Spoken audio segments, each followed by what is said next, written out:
What's up, everybody? It's Hotline League, episode 158 with Spawn. He's joining us this week. We're going to introduce him in a second, but first off, we want to thank Alienware for sponsoring the episode, and we're joined, of course, by my constant co-host, Mark Zimmerman. How's it going, Mark? Good. Are you okay over there, Spawn? What's happening? Oh, you're showing Alienware. I appreciate it. I, too, would like to thank the good folks at Alienware, especially for this laptop, which I do all of my work and broadcasting on. Fantastic. Well, we love to see it. Regardless, we'll talk more about Alienware later on. Mark, how was your week? What's been going on with you? What have you been up to? Fill us in. Not too much, honestly. Not much is going on. Your hair, I feel like, is becoming, you're obsessed with it. I feel like you do all sorts of different stuff. I like to fuck with, I mean, like, it's probably the most interesting thing happening in my life right now. It's just what's up with my hair. Is your hair? On any given day. Yeah. What hoodie is that, by the way, that are you wearing? This is not the LCS hoodie. Okay. It's just a white one. Because I have the LCS hoodie and I'm thinking about I don't have an LCS hoodie. What the fuck? They sent me, really? Because they sent one to Kobe and they sent one to me. I'm going to have some choice words with some people. Yeah, well, it might show a little bit. Oh, there's a bit of an echo right now. Where are we getting that echo? Oh, it's from Spawn. Is it me again? Yes. Like, come on, bro. Like, what is going on, man? Fix your show. This would not happen if we were in VMix. This is all Skype's fault. Spawn, the audio is coming through your Discord. We would have to use Discord regardless so we can take calls. It has nothing to do with VMix. No, well, Skype messed with it. Yeah, and you could also send out a VMix call link. We would not have to use Discord. That is actually factually incorrect. That shows your lack of knowledge about VMix in totality, Travis. We have to take calls through the Discord server.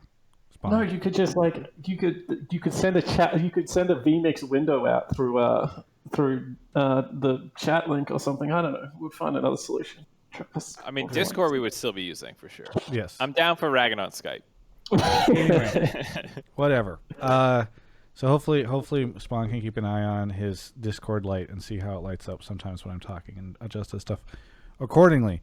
Anyway, so you've got literally nothing going on in your life, Mark, except for Riot screwing you over by not sending you stuff. Do you think it's a bad sign that they're not giving you, like, LCS stuff? I feel like every week you try and start a rumor that I'm on the outs with Riot. Every week. I mean, I didn't start it. Last week. What do you? What are these episodes we were talking about? You realized on the show that you were not doing as many hours, that your hours got cut.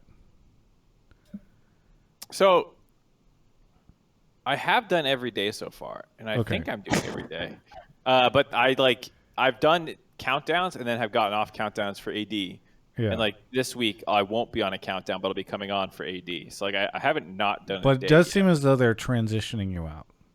It does feel like they're trying to find a way to replace me, which is just never going to happen. Okay.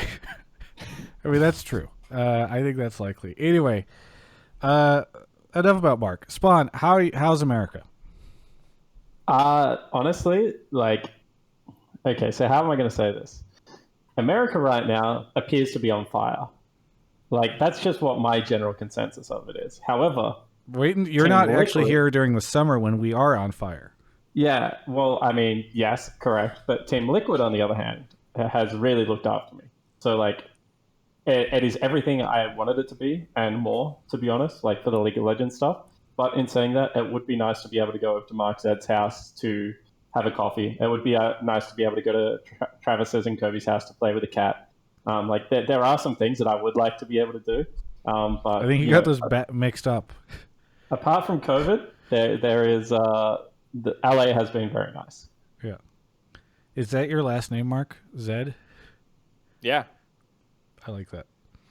Well, I'm glad to hear it's working out for you, Spawn. Happy to hear it. Wait, how's the Academy stuff going? I have not been paying attention. Yeah, really good. We're 2-0 at the moment. I feel like we're really progressing well.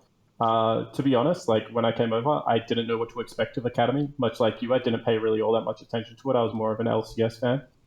So I've tried to get myself up to speed as quickly as possible.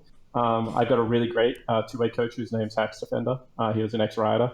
and he's really helping me out a lot. And so far, like, we're moving in the right direction. Hopefully, we continue to improve and show some results on the board. You have a former rioter on your staff? Yeah, absolutely. Me and Jat, we just take all the rioters with us. Wow. That's how it works. Holy moly! You guys are just going to form right. This is what you do. It's like whenever a bunch of people leave a company to start another company, and then they just get bought out by the original company again later on. I like it. Anyway, glad to hear it's going well. Congratulations on your wins. Happy to hear it. So let's see. What do we got news-wise this week? Obviously, we had the big thing that happened that we'll have to get into later on. But we have 100 Thieves versus Cloud9 this coming week and EG versus TL. I think this is going to be a fun semifinals for Lock-In. It does feel like the Lock-In tournament is starting to really come into its own, I guess, in a way that it didn't really feel that way in the first week. I thought it was good, but it didn't really feel like a tournament yet because everybody was just doing these best of ones. Yeah, I think even the best of threes that happened this weekend, which I don't know if you realized that happened. No, I know. I realized it happened, but they were really 2-game series across the board, right? Or I guess other than the Cloud9 one. Yeah, the Cloud9 TSM one was the only one that felt even a little bit close. So I definitely was not super excited to watch just these stomps of not close games as Team Liquid spawn. I don't know why, but you guys did not seem to take this game super seriously. Had a lot of fun, maybe. So I'm happy to get better matchups. So the semifinals do look legitimately interesting. Having 100 Thieves versus C9, which is a potential real semifinal matchup already happening. 2-3 weeks into the season feels really nice. Yeah. Yeah. I guess I can I can talk to that a little bit because I think that I've seen the comment a couple of times. I actually saw a comment around one of our academy games as well. And one of the big monikers that Jat and I have at the moment as the head coach of the main team, the head coach of the academy team is we want to be way more aggressive than what we've been in the past. And we also want to play with a ton more fun. And what we mean by that is obviously it's really serious. We're out there to win. We're out there to be the best teams we can be. But we also want to play a really great brand of League of Legends, and we want our teams to be able to enjoy doing that. So that obviously doesn't mean trolling, but it does mean play on that edge of that knife's edge. And sometimes the players will tip over, and sometimes it will go a little bit too far. But we do want them to be able to enjoy the game, and we do want them to be able to go out there and make their plays. So I think that's what's really important to both of us, actually. Yeah. Well, I'm glad. Go ahead, Mark. No. I was going to move on. You had a follow-up, I think. I actually did have a follow-up. I was just saying I'm glad to hear that because I think given the tournament is, not that important, honestly. It's you get side selection on your 5th time you play a best of 1 in the regular season. It's okay, I guess, sure, fuck it, whatever. So I'm glad to see people pushing the boundaries a little bit more, especially given that a lot of the criticism of TL last year was oh, they're so slow. Yeah. Yeah, I'm excited to see how things go. It's funny because some teams feel like they have changed a lot, and other teams feel like they've stayed the same even when they've changed out all their players. So it's been interesting. So looking at the news from this past week, Captain Flyers goes freelance. I don't know if anybody cares about that. I mean, obviously people care about it. I don't know if anybody cares enough to make a call about it. I'm going to be interviewing him later this week, actually, tomorrow. We were supposed to do it today, and then he postponed. We had conversation about actually, you know what? One Reddit thread that popped up that I thought was really interesting. I don't know if we don't normally talk too much about the champions and the game itself. You okay, Mark? Yeah, I'm looking at Spawn's face. What Reddit thread popped up? I really enjoyed this Reddit thread that happened over the weekend that was about how 6 champions per year feels pretty excessive when we already have over 150. So I don't know. I think that's interesting. And then there was the whole Cloud9 drama that occurred, and the Reddit thread got deleted by the OP, I think, but about the academy player who got booted from the team. Or it wasn't an academy; it was amateur. Amateur that got booted by the team very, very quickly. And so I don't know. It's interesting to. I don't know if anybody wants to talk about that this call or have a call about it, but I think that's all the big stuff. Am I forgetting anything? Wow, it really has been a slow week, huh? I guess we can just end the show here. No. I mean, I think there's a lot to talk about after this weekend in particular. I mean, getting to see all the teams play in their best of threes and I think we can start making some decent assessments about the strength of these teams in a way that maybe we couldn't after the first weekend. But no like major breaking news, right? So Oh, Kelsey Moser to EG. Chat's right. That is pretty big news. oh yeah, Kelsey Moser yeah, going to Kelsey. EG. Yeah. So cool. I think maybe that's that. I mean, is there anything you guys want to talk about from this weekend before we get into calls? What did you guys think of the games? I thought the series were not very close this week. The TLC9 one was the only legitimate one, and that was pretty fun. Back and forth, some good plays. I don't know. Overall, I enjoyed it. I mean, we also had the Friday games, right? So yeah, that's true. Flyquest went 2-0 for getting beat up by Team Liquid. Jose Diodo has arrived. He is the bread. Yeah. He's pretty good, to be honest. I think he is actually pretty legit from what I've seen so far. Yeah. I'm a big fan. I think I said it on the LCS as well. I think that he is a good piece to be able to build around, and I really do feel for the Flyquest organization because it did seem like they had something really great going for them going into Worlds last year. They played actually a pretty good brand of League of Legends around PoE and Santorin, so I'm glad that they do have that play to be able to build around. Overall, I'm kind of with Mark. I think that you can see like the class rising to the top, and I always say this, good teams they generally gel quicker, just because you have so much more power to play through in the laning phase, and that makes the game like really, really simple. Which was why it was interesting to see Cloud9 like drop again, because you look at the power of their laners, and you look at Sven and Perkz, and you just think they should be able to brute force their way a couple of victories. But I do think that this tournament especially has played out pretty much to the script so far. I think that a lot of people would have predicted this to be the outcome so far. Yeah. I mean, I don't think a lot of people had EG looking as good as they do. Really? I thought EG were actually Sleeper a really good team. Like, I think their top side especially is like quite dangerous. Like, obviously people will talk about Jizuke's form, and I think that's like valid criticism, but when the guy plays well, like he's the Oath Slayer. I make this joke to my team all the time. Oceanic mid laners have nightmares about Jizuke after like how badly he was able to body Ryver in some of those games. But like honestly, like Impact Svenskeren, that seems like a pretty good team to me. Like Ignore being active on the map, like I'm a big EG. I mean, I don't think anybody was saying they were going to be bad, but Mark, I don't think you had them. You had them pretty middle of the pack, right, in your power rankings? Which, admittedly, are the power rankings for the end of the regular. The caveats are coming already, Twitch chat. How many you want to add, Mark? It's like, hey, I think this is a good long-term investment. And it's like, but it lost me $2 this week, you fucking imbecile.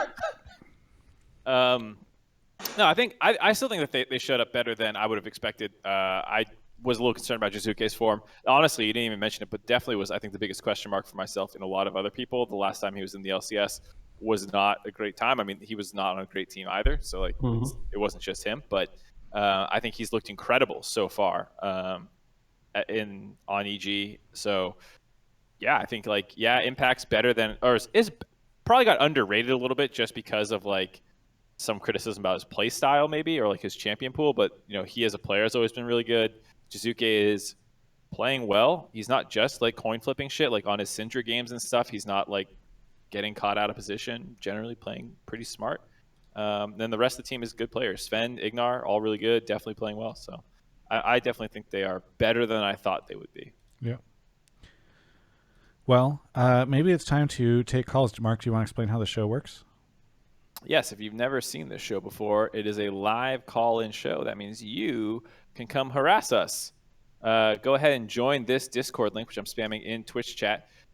Once you get there, you're going to want to head into one of the voice chat channels, Pleb Calls or Pleb Calls 2. Mute your microphone once you're in there for courtesy. And then the Pleb Topics text channel above it is where you're going to put your take. You think this player is playing great. You think this player is playing bad. You think EG is going to beat TL and upset them because they're stinky doo-doo with the head coach of casters. Whatever your take is, go ahead and post it. If I like it, you'll be pulled in the waiting room where you'll hang out until it's your turn. And then we'll do a quick mic check and have you on air. Yeah, the mic check isn't really important though, chat, as you can see by me making it onto the show. And by the way, I saw some people arguing that the Cloud9 drama wasn't actually drama, so I'm happy to take a call about that. And then if somebody thinks it is an issue, they can take that. I do think it's an interesting conversation to have for sure. And I was a little surprised, by the way, the one, I don't know if we'll get into it or not, but like Jack's responses, I think, did not do him any favors. I don't know if you guys saw his sort of responses to that Twitter thread, but it was interesting to say the least. Yeah, I think that's an interesting conversation. So, quick interjection here about people posting in pleb topics. People are posting like a couple takes. Like, so people have changed their take a bunch of times within the last like 15 minutes. Don't do that. I haven't even finished polling people yet. And you're already putting 2 or 3 takes in. I don't even know what the hell I pulled you for anymore. Don't do that. Maybe an hour or two when I've gone through. Usually and initially pull all in the beginning, right? I pull a bunch in the beginning of takes I like, and then I slowly monitor it over the course of the show. So like, if you don't get on right away, sure, put a new take in. But like, there wasn't even anywhere in the waiting room people are putting in new takes yet. Yeah. Give me a minute here, okay? Person. Be linear. Like, stop being 4D people. Like, just be basic 2D people that we can have confidence in your first take. What does it say about you that you're second guessing? Was that interesting enough? Anyway. Mark is pulling, folks. While he's doing that, I'm going to read out some subs. Thank you. Oh, by the way, somebody donated. That never happens. I need to make sure I get better at noticing those. Fishstall, thank you for the $15. Says hopefully we get some interesting takes tonight. Loves the show. Thank you. And then we have. Like, trust me, dude. We wish for interesting takes way more than you do. So true. Sandy Toast, thank you for the 9 months. Perchy99, Eugene, Big Angry Hobo, Raul Santos, and Reti CS1. I think that's. I think I caught up on everybody, right? Yeah. Can I have a take first? Sure. My take is that hoodies with not full sleeves, so either like tank top hoodies or short sleeve hoodies, are so vastly superior to long sleeve hoodies. That's my take, Travis. I think I'm confused about. Admittedly, I've never worn like a short sleeve hoodie, but I'm very confused about the functionality of that article of clothing because I don't understand what the point is. If the point is to keep you warm, then like why have one that's short sleeve? Well, for me, right, when I game, I don't like things on my wrist, so I take my watch off, for example. Okay. So a long sleeve hoodie. Watch. Yeah, mate, I got heaps of watches. I'm the watch master. But yeah, so like with long sleeves, I have to like pull them up and then you stretch the wrist thing and then you have to wash them. Whereas this or tank top hoodies, like not only can you show another garment of clothing underneath, you can also game very comfortably with it. So why'd you wear a big puppy vest then? I do wear the puppy vest, like a Kathmandu one or something like that. Yeah, I'm a big fan. Dude, I'm a dad of 2 kids. I'm allowed to wear that. I go hiking sometimes. You have children. You can have bad fashion. So at Teo, they make their zip up and they give it like a special wrist thing so that it doesn't bunch up that way. They've got like no, a custom but it does the design. opposite. It makes it so you can't pull it up. So I'm a big Teo fan, like as well. I don't know if I can say that unless I can get 5 from TL for saying that, in which case. Fuck those guys. But but they make them like tighter, don't they? Like that was my understanding of the Ateo design. You should try it. You can try whenever COVID lifts. You can try my hoodie and you can see. But I think I like it because I think if I'm using the mouse, it doesn't bunch up that way. Anyway, Mark, you got some calls for us? Yeah, someone's been in the room for like the last 5 minutes. Oh. Quack is here. Quack, where are you calling from? Brisbane, Australia. Oh, hell yeah. Oh, my gosh. Here G'day, we go. mate. Hello. How are we? Hello. What do you want to talk about on the show? So my take was that C9 and TL's bot lanes, both which are very, very good, haven't fully been tested yet. And this week we'll see them fully be tested, and FBI and Huhi will come out on top, as well as Demonte showing that he can keep up with the best mids of NA. Why do you think they? Okay, first off, I guess the Demonte one is a hot. I love the bait and switch where it's like, oh, Australian caller, fan of Spawn, maybe. TL sucks. Fuck this guy. Yeah. So why do you think they haven't been tested? Well, TL, right? They've faced 100 Thieves bot lane, and while they did first blood them level 2, I think it was, straight away as soon as the game started, they still, with the help of Demonte and Closer, went down in that matchup. Then they faced TSM spot lane, which hasn't looked very good, with not Johnson, sorry, Lost looking lost, and Sword Art not looking very good. And Golden Guardians bot lane, just obviously not still new and haven't been playing that well. Yeah. And I don't even want to start on CLG. So isn't the 100 Thieves... I want to go back to the 100 Thieves bot lane. I mean, that's considered to be one of the better bot lanes in the league, so that feels like it would be a test for them. You're just suggesting that the game turned away from it being like a 2v2 fight?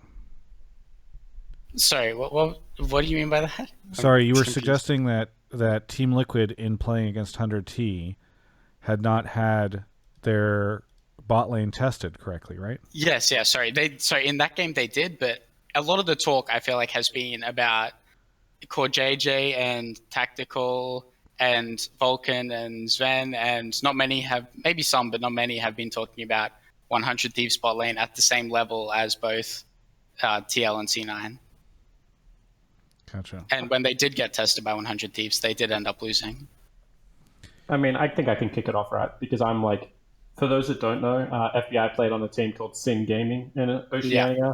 I watched him play and immediately took him to my team. So I obviously think FBI is an insanely good AD carry. He's also a very close friend. Like, if I was to get married tomorrow, I would hope FBI would be there and maybe even like stand it up there next to me. Because like me and Vic get along very, very well, right? Yeah. Huhi as well, I think, is like sleeper underrated, especially on set. Like, he is actually like an insanely good support. I don't think anyone sleeps on that bottom lane. However, as my man Conor McGregor said before he got knocked out, there's levels to this shit. And like, Core JJ is a literal world champion, and I think Tactical at the moment as well has just shown really great diversity in play styles. So I do think that, like, once again, like, I would say that FBI and Huhi on their best days can make a claim of being the best bottom lane in the LCS, and I don't think many people debate that anymore. Like, I remember when FBI first came over, I had to like slap Mark and Kobe around the head and be like, FBI's good, and they're like, no, he's not, he's some washed up kid from Oceania. I'm like, he's good. Mark said FBI was a washed up kid from Oceania, and so did Kobe. Thanks for putting this out. I think that were their exact words.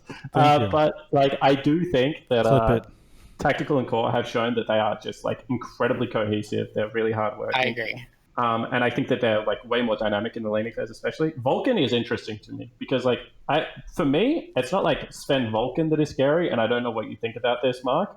It's like Sven is scary, and Vulcan on map is like terrifying. Like, I think he's like really, really good. Outside of that, I don't really view them as like a straight up 2v2 powerhouse duo. I view them more as like what they do for the rest of the Cloud9 lineup. And I do think they're pretty good as well. Yeah, I think it also feels like Vulcan has like his SSS tier Alistar shit, and maybe he's not quite as impactful. I mean, he hasn't played a ton of other stuff right now. I thought his Leona was fine. His Nautilus game this weekend was not great. But they also just had a tough comp. So, like, I don't know. I mean, Vulcan's obviously incredible, but I agree that he's probably not as threatening in lane as Core JJ and Tactical have been. Tactical is the only person really playing Samira right now in NA. He seems to be the only one to be able to make it work. It was played a little bit more in week 1, and people kind of bounced off it pretty quick. That's not true. We have a win on TLA with it as well. Thank you very much. But continue. I only watched the big league now. Talking about LCS. He said NA, Travis. He's not talking about LCS. Continue, Mark. Same way when I talk about Korea and like trends there, I'm definitely talking about, you know, the developmental teams in Korea and not just the LCK, which I'm watching. Yeah. So I think I think that is true to like the whole playstyle point. Like, they are way more aggressive in lane. They've got solo kill, or I guess 2v2 kills in 5 out of their 6 games so far for TL's bot lane. So like, they are bringing the aggression on a higher level. And so I hope they can keep it up. But I think in series, now that I expect TL, you know, they're talking about playing fast and stuff against Flyquest, will probably have to play a little bit more respectfully versus EG, and I wouldn't be surprised if it slows down a little bit, but I think that they've been tested, you know, plenty, given that they played at Worlds and did okay. What about Demonte? He's good. So, well, Quack, what were you going to say? Can you expand on your Demonte point a bit, since we talked about at the moment, although this isn't really a stat that tells anything, he does have the highest KDA out of all the mid laners in NA, and although that's mostly due to him playing TF and just getting 70 assists every game, his ability to not lose lane or lose gracefully against just about everyone he's played so far is severely underrated, and his ability to sack himself to help the rest of the teammates is really underrated. And you think this weekend he will? He will show up well against both, assuming they win both games, against Perkz and Jensen. So you think they'll beat Cloud9 and make it to the finals? And yes, I do believe that they will beat Cloud9, and then they will beat TL in the final. So 100 Thieves is your pick to win the Lock In tournament? Yes. Definitely not 100 Thieves fan. Off the back of DeMonte? Off the back of DeMonte and the bot lane of 100 Thieves. You want to hear my pessimistic DeMonte hater take? Yeah, of course. Because you go back and forth. Like, Mark, you switch so much on DeMonte. I feel like I usually am actually somewhere in the middle, but I like to go more to one side or the other. So here's my overly negative and not what I actually think take, but here's what the critics are going to say by week 9 or whatever, the LCS, is that, of course, he looked good in the beginning. 100 Thieves had the most pre-built synergy in the entire league, and it's literally DeMonte's meta of Galio and TF, and people are not banning it against him yet. So he gets to 2-trick those champions and look good, just running around the map following Closer, as Closer does all the hard work.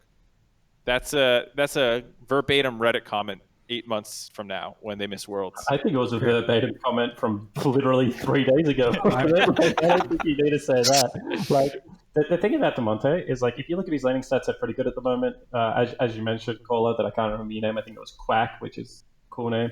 I think that he's got good kill participation. He's got good KDA. He's playing quite well. But at the end of the day, he has 2 awesome side lanes. So can you really fault the guy of playing towards it? What do you want him to be? Do you want him to be that annoying solo queue player where top lane is getting solo kills, mid lane, bottom lane is getting solo kills, jungle is doing fine, and then the mid laner is just randomly running in and trying to also be a carry and just inting his ass off? He plays a good team game of League of Legends. And I think the thing about DeMonte that people sleep on is there have been situations where he has needed to step up and play better, and he's been able to do that at the moment. So I'm a bit of a DeMonte fan. I hang out his stream every now and again, so I do think he's pretty good.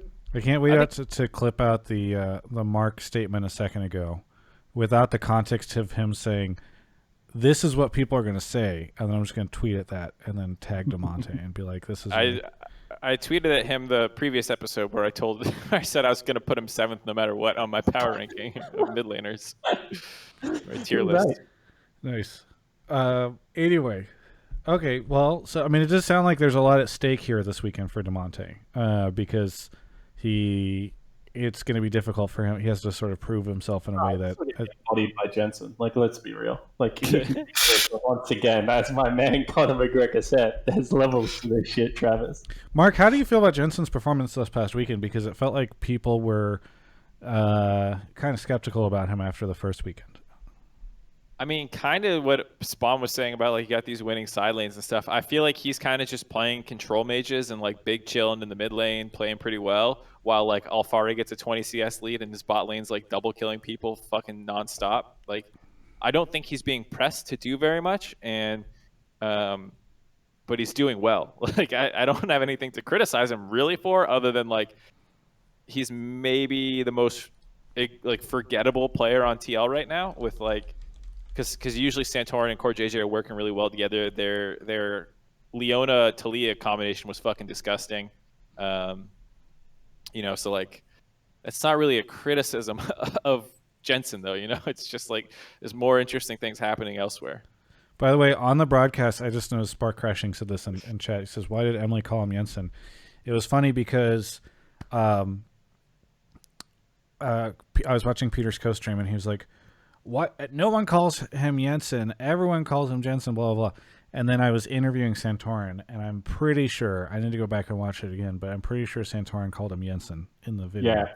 Well, the thing is, like, Danish people are going to say it, like, with the JY sound. And, like, whenever I do it, Cole just is like, you do not sound Danish at all, which is hilarious, right? But the reason they probably call each other, like, you know, more of that is because my understanding is that when they duo and stuff, they actually sit in Discord and speak Danish to each other. And Cole will jump in there and they'll have, like, a full Danish party and exclude all the people that can't speak Danish. Yeah, well, people are going to get real big mad about it, apparently. All right, Quack. Oh, Mark? Shit, I was going to say something else, but now I don't remember what it is. About Jensen? No. About the importance of this weekend. You said, like, Damonte's going to have a big weekend ahead of him. I think it actually will be a pretty important weekend because people will ride these, like, they will use this as their evidence for quite some time because it'll be more impactful than week one. Best of ones coming back, you know? I think if Damonte goes out there and has a bad weekend, you know, people will care more about that than what he did for a little while, or what he does for a little while. Yeah. Well, I guess we'll have to see how it goes. Thank you so much, Quack, for the call. Anything you want to shout out before we move on to the next caller? Just shout out to Spawn, FBI, all the Oceanic players and staff who are in NA now. Sort of got the short end of the stick with OCE shutting down, but it's good to see a lot of success now in NA. Nice. Yeah, it's fun to have you call in as our first caller as we're talking to Spawn. So thanks so much for the call. Thanks. Yeah. Cheers, Cover. Have a good one. All right. Moving on to the next caller. Slummy Broom, thank you for the prime. Nunuko for 2 years. Kaladin got the big sad. Great name. Wish Mark was in the channel to hear it. Spawn not paying attention. Baby Grandpa 93. Lucasio XD for 6 months and Baby Cold Cut Meats. Did you hear Kaladin got the big sad? Spawn, do you get that reference? No, I haven't read the book. I'm starting from scratch. So I had something else to read a little while ago before it happened. So then I just finished whatever I had to read, and then I started Sanderson from scratch again. Well, Kaladin has got the big sad in every book, so it's not a spoiler for this book to say he's got the big sad. Like, do you know the thing? I don't know whether we want to get into this. I feel like I need a full show on your other Twitch channel or whatever it is, YouTube channel. Yeah, but I'm not a huge fan of Wayfarer Redemption or whatever it's called. Rereading it, I've just realized. What are you talking about? Like Way of Kings? Way of Kings, Stormlight Archives. Is that what it's called? Stormlight Archives? You just said you're not a fan of Stormlight Archives? But you also just called it Wayfarer Redemption? I don't know. Is there another series that's called that? You're not even reading this book because you don't even know what it's called. I know who Kaladin is. Like, I'm not a big fan of Planet Battles. Is that what it's called? No, dude, I fucking hate Name of the Sand. The book sucks.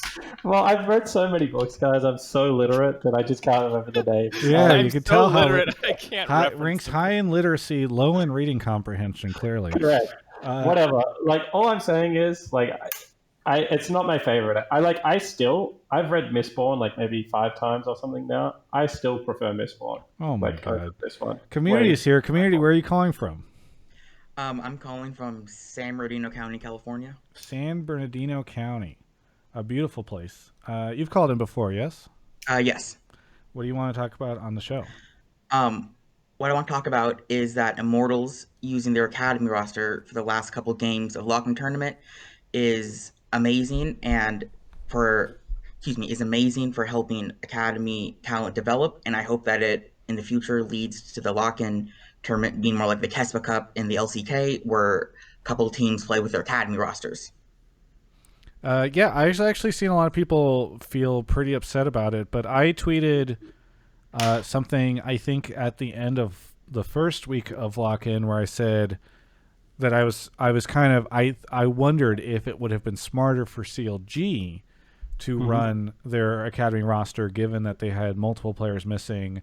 And I think that just like getting demolished in a opening tournament like this, when you don't even have your full roster, might not be like, I am curious how much CLG is benefiting from having participated in this with their roster. My understanding is CLG had to do the mixing because Robert Katsuri and Romeo Thean were both still in O's. So they probably had to do mix, who I believe is CLG. Oh, so they didn't even have the full academy team. Yeah, so I believe they had like the zombie squad of like, they had to mishmash both of them together.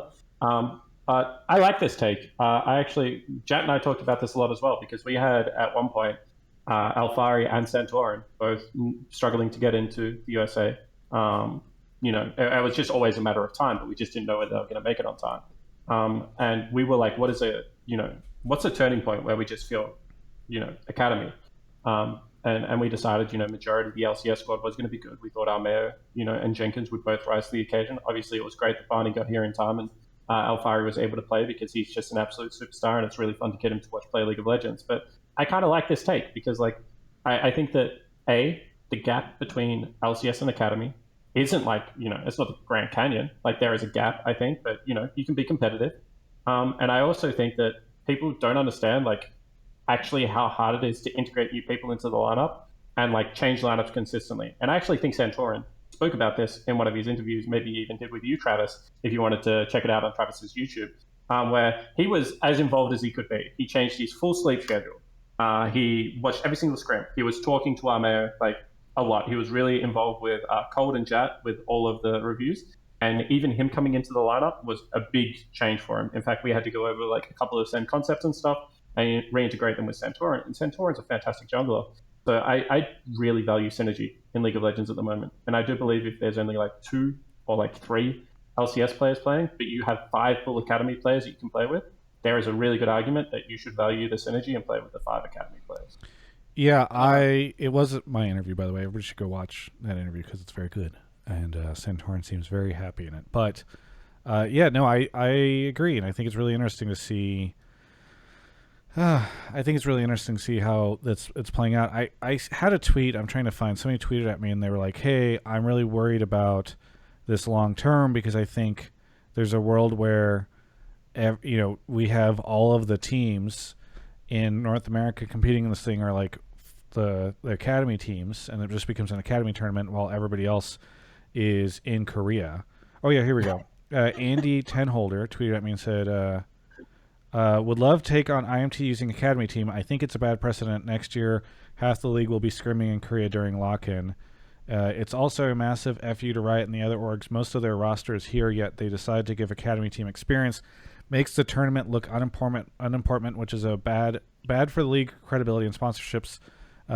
Selfish, short-sighted moves should be punished. So this person has a very strong take on it. Ban that person from Twitter.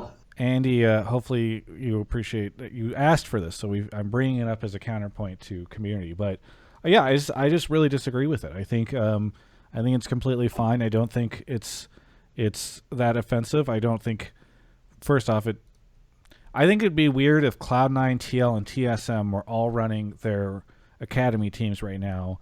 But I bet you, no offense to Immortals, but I bet you if you asked most of the people watching this tournament if they realize that's not the Immortals main roster, they would have no idea. So I don't think it's that big of a deal. I don't think it's actually hurt the league very much.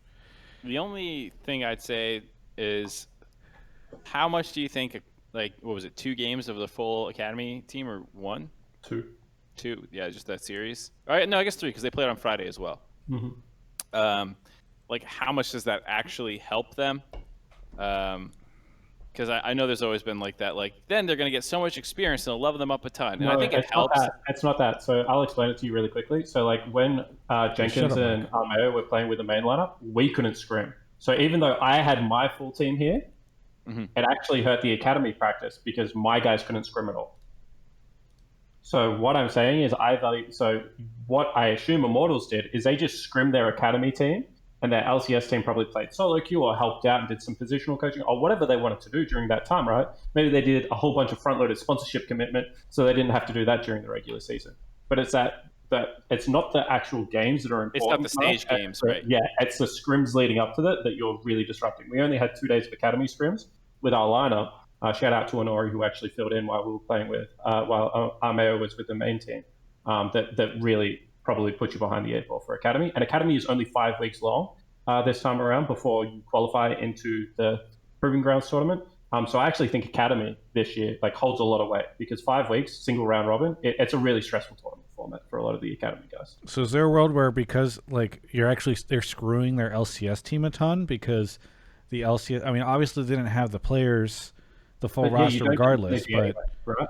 So like you have to relearn it as the LCS lineup anyway. So like say like even if it's 60% efficiency versus 100, you can probably tell how passionate I am. I had this conversation lots internally as well, and I obviously lost. But because praise be to chat. But yeah, I do think that the scrim efficiency for the Academy team, there's a really good argument for it. I'm not saying it's right. I'm saying, the other person could be exactly right, but I don't think it's like that black and white that it's offensive that they played and valued that. Ban them. So community, it seems like we're in general agreement with you here. I don't know. Is there anything we said that you think is, are we missing anything? No, nothing really. Just the point about scrims was really interesting because I'd never considered how it affected things behind the scenes really. So that makes me think it's even more valuable that Immortals did that for their Academy roster, considering they're 2-0 right now. Pretty good. Is there anything you want to shout out, community, before we take a quick break? Yeah, because I promised them that I would do it. I want to shout out Dargor from the 100 Thieves Discord. Very good. Shout out to Dargor. Thank you, community, so much for the call, and we'll catch you next time. Thank you. Yeah. We're going to take a quick break to talk about Alienware. Alienware is fantastic. Let me tell you about how fantastic they are. You should go over to alienware.com/Travis. You'll see some of the fantastic products of theirs that we use every day here at Travis Gafford Industries. Spawn currently holding up an Alienware keyboard while sitting in an Alienware chair. There's like, you can see Alienware as a logo on the left, on the side. It's very impressive. And there's the laptop again. Man, he just makes it so easy for me to do this job. Is that the 15 or the 17? This is a 15, and I've got a 17 downstairs. Jeez, it's a little extra. I don't even have a 15 and a 17. Anyway, you can use Travis 10 off Q4 to save 10% off your order or more of their products. But they've got some really awesome stuff. I would highly recommend people go look at the Tom's Hardware reviews for some of their monitors recently.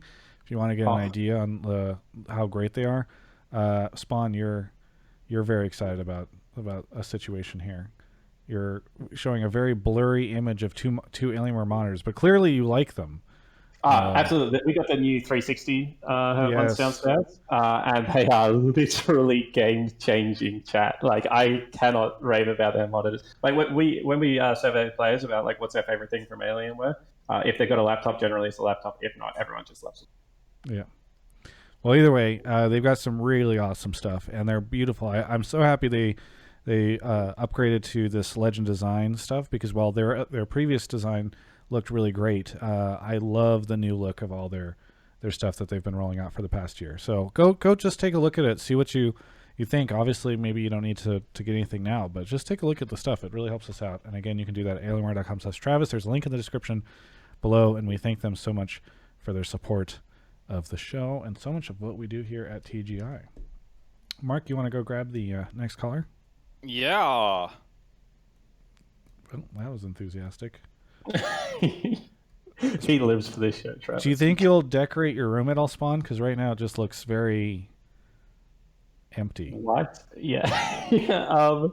No, I really want to, actually. I was actually thinking that myself. Like, that's a perfect spot for a bookcase. Bring some physical books over.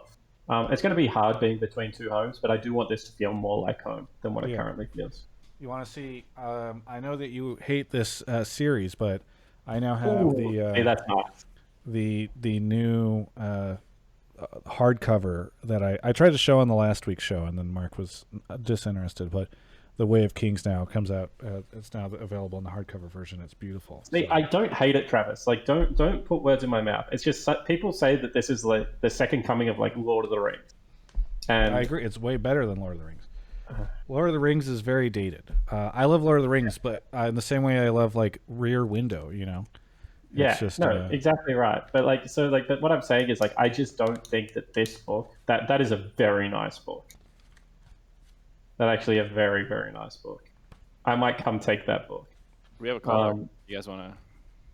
Yeah, do your book channel. This is now Another Hotline thing. Books with Spawn and Travis and Mark Z. Feel free to call in and give your take on The Way of Kings and whether or not it's the new Lord of the Rings.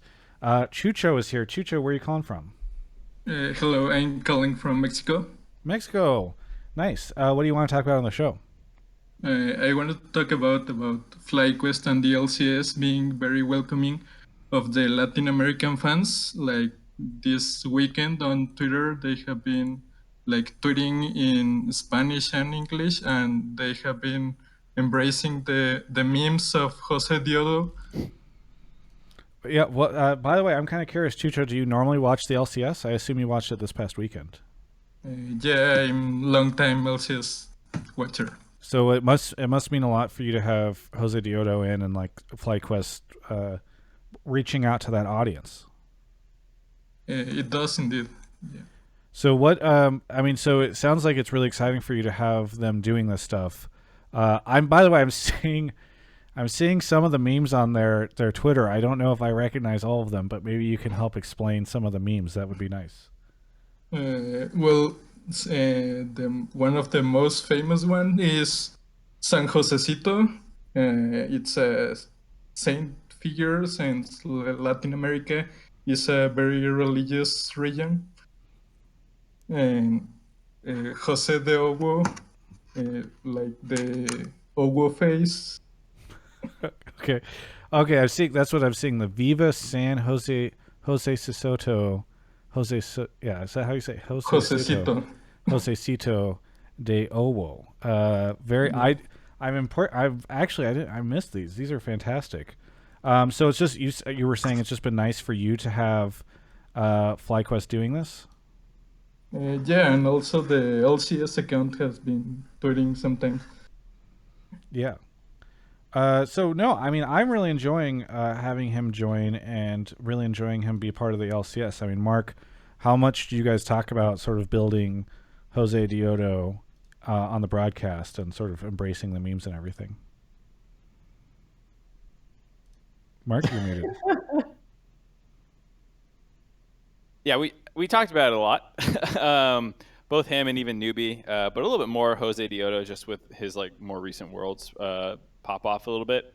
That we were definitely gonna talk about him and want to build him up as a pretty, and not even build him up, but like this is true. He's probably, along with Licorice, two of the most important players on that Flyquest lineup if they're gonna do well this split. So we have been talking about building him up, but like I don't think we were necessarily ready for the memes. I don't know if you saw Travis or the caller, but like we had Azale read the copy pasta of like, who is Jose Diodo? For the blind, he is the light. For the hungry, he is bread, or whatever. So like we've been trying to lean into them and keep up a little bit, but I didn't see this Flyquest stuff, which is really cool. Yeah, there's a lot of very interesting stuff on here. Can you explain, Chucho, the bee meme where he's a bee? Is that just it's a Twitch chat copy pasta? I think it's for the Flyquest bee. Mm-hmm. Ah, okay. It's They're a merger this year. of the BQuest thing. Very fantastic. Can you actually, Chucho, for the uninformed that are not familiar with sort of the Latin America community's impression of Jose Diodo, what is his reputation there? How much do you guys support him, and what is sort of his status? Well, he's the last champion from Latin America. He is like the new blood. Many of you may know Seiya. Like he's like his successor. Gotcha. So that he's become very popular there. Why are there so many memes about him? Do people just think he's a very memeable person? Yeah. I think it's just the Latin American culture, like very jokey and memey. So one of the things that I love is I was talking to, who was I talking to? I did an interview or something with somebody this weekend, and people were just calling him, I think they were calling him Brandon, because I think that's his name. It's his real name, yeah. And so they just all apparently call him Brandon internally. And I'm like, I told them, I'm trying to remember who it was. Was it Diamond? I think I interviewed Diamond. I was like, please don't ever call him Brandon again. Jose Diodo is such like this epic name. And so when you're just like, oh yeah, I was talking to Brandon, I'm like, no, don't do that. I want to hear you say Jose Diodo every time. So either way, it's been very fun to see him join up. Chucho, what do you think that there'll be more people who watch the LCS now because of his inclusion in it? I think so, yes. They also push back the Latin America League a few hours, so they don't overlap a lot with the LCS, so I think that may also help. That's cool. Is there anybody who commentates LCS in Spanish? I don't think so. Yeah, I know that they had mentioned that, and there was somebody who asked that in like a press conference with Commissioner Greeley, because obviously in LAC, they translate the league into so many different languages, but there are a lot of Spanish speakers in the U.S. and then obviously with Latin America and all that stuff, you would hope that they would be able to start a Spanish language stream of the LCS to kind of better allow those people to watch. Yes. So. Let's hope for in the future. 1997 in Twitch chat, Chucho wants to know if Latin American viewers are mad that he left for LCS at all. I don't think so. I think everyone is being really supportive. Like, we want one of us to do good in one of the major leagues. Yeah, that's cool. It's cool to see that. Mark or Spawn, I don't know if you guys have any takes on Jose Diodo or anything you want to say before we wrap up the call.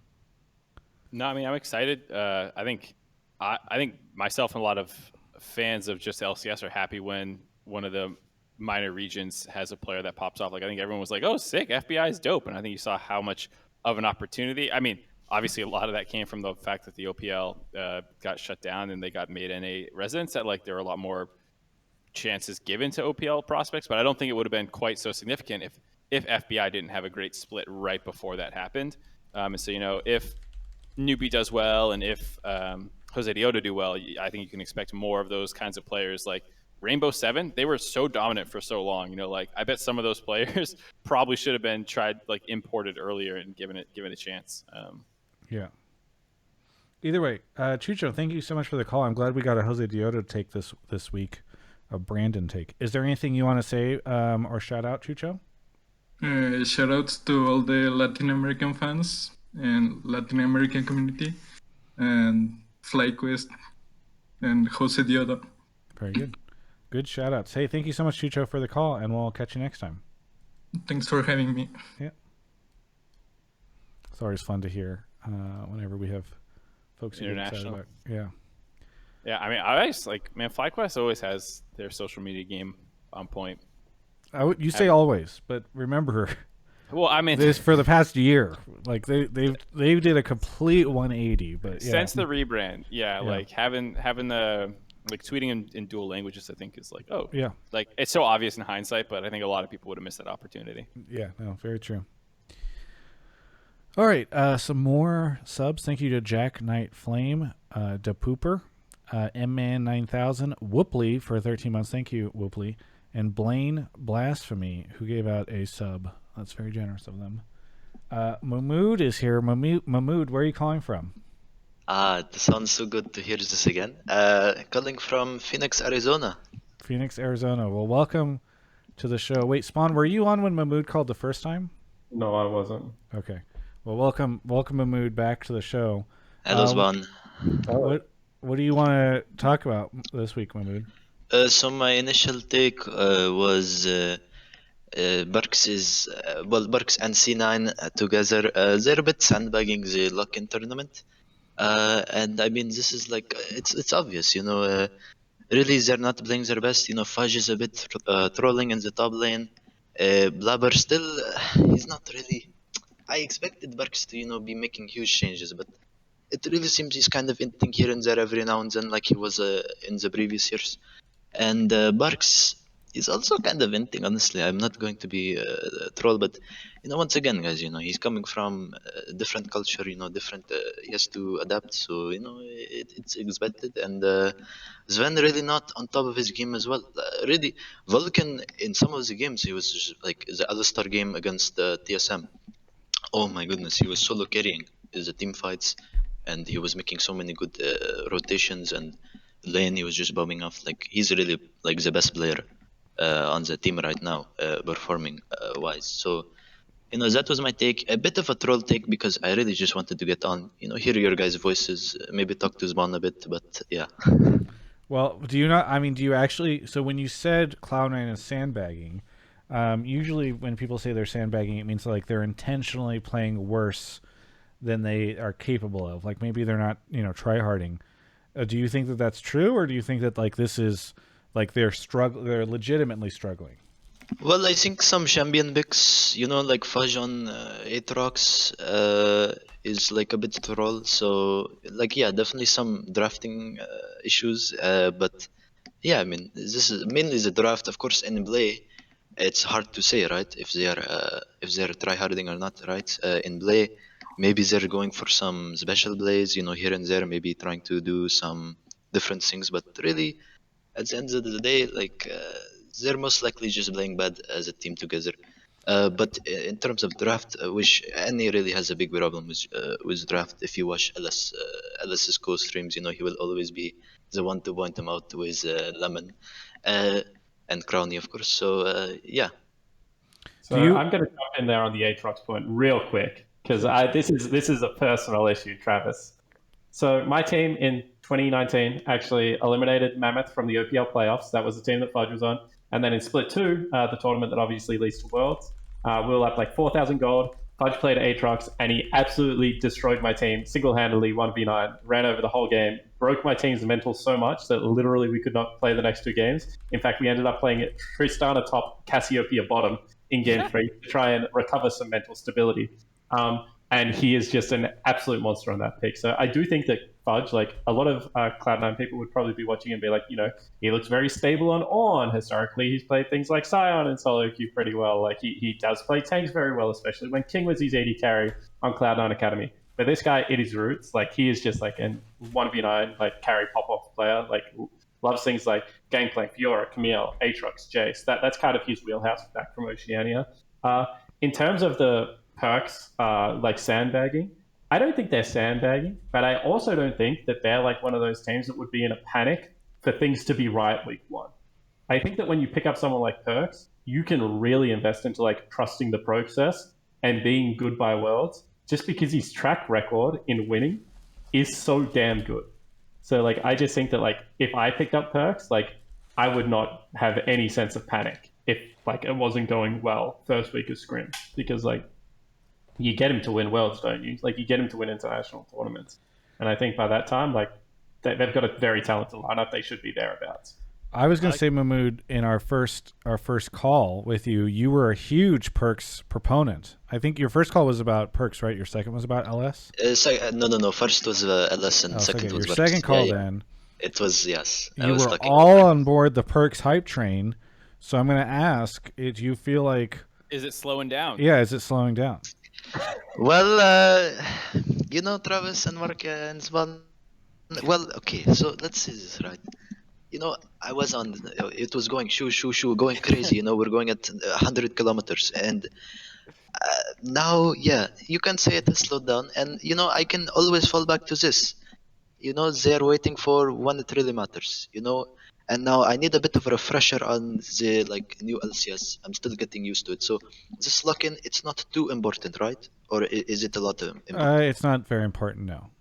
Okay, so it's kind of, yeah. So, I mean, really, you don't need to try, right? You don't need to try in this. And what does matter, right? There is a playoffs for MSI, correct?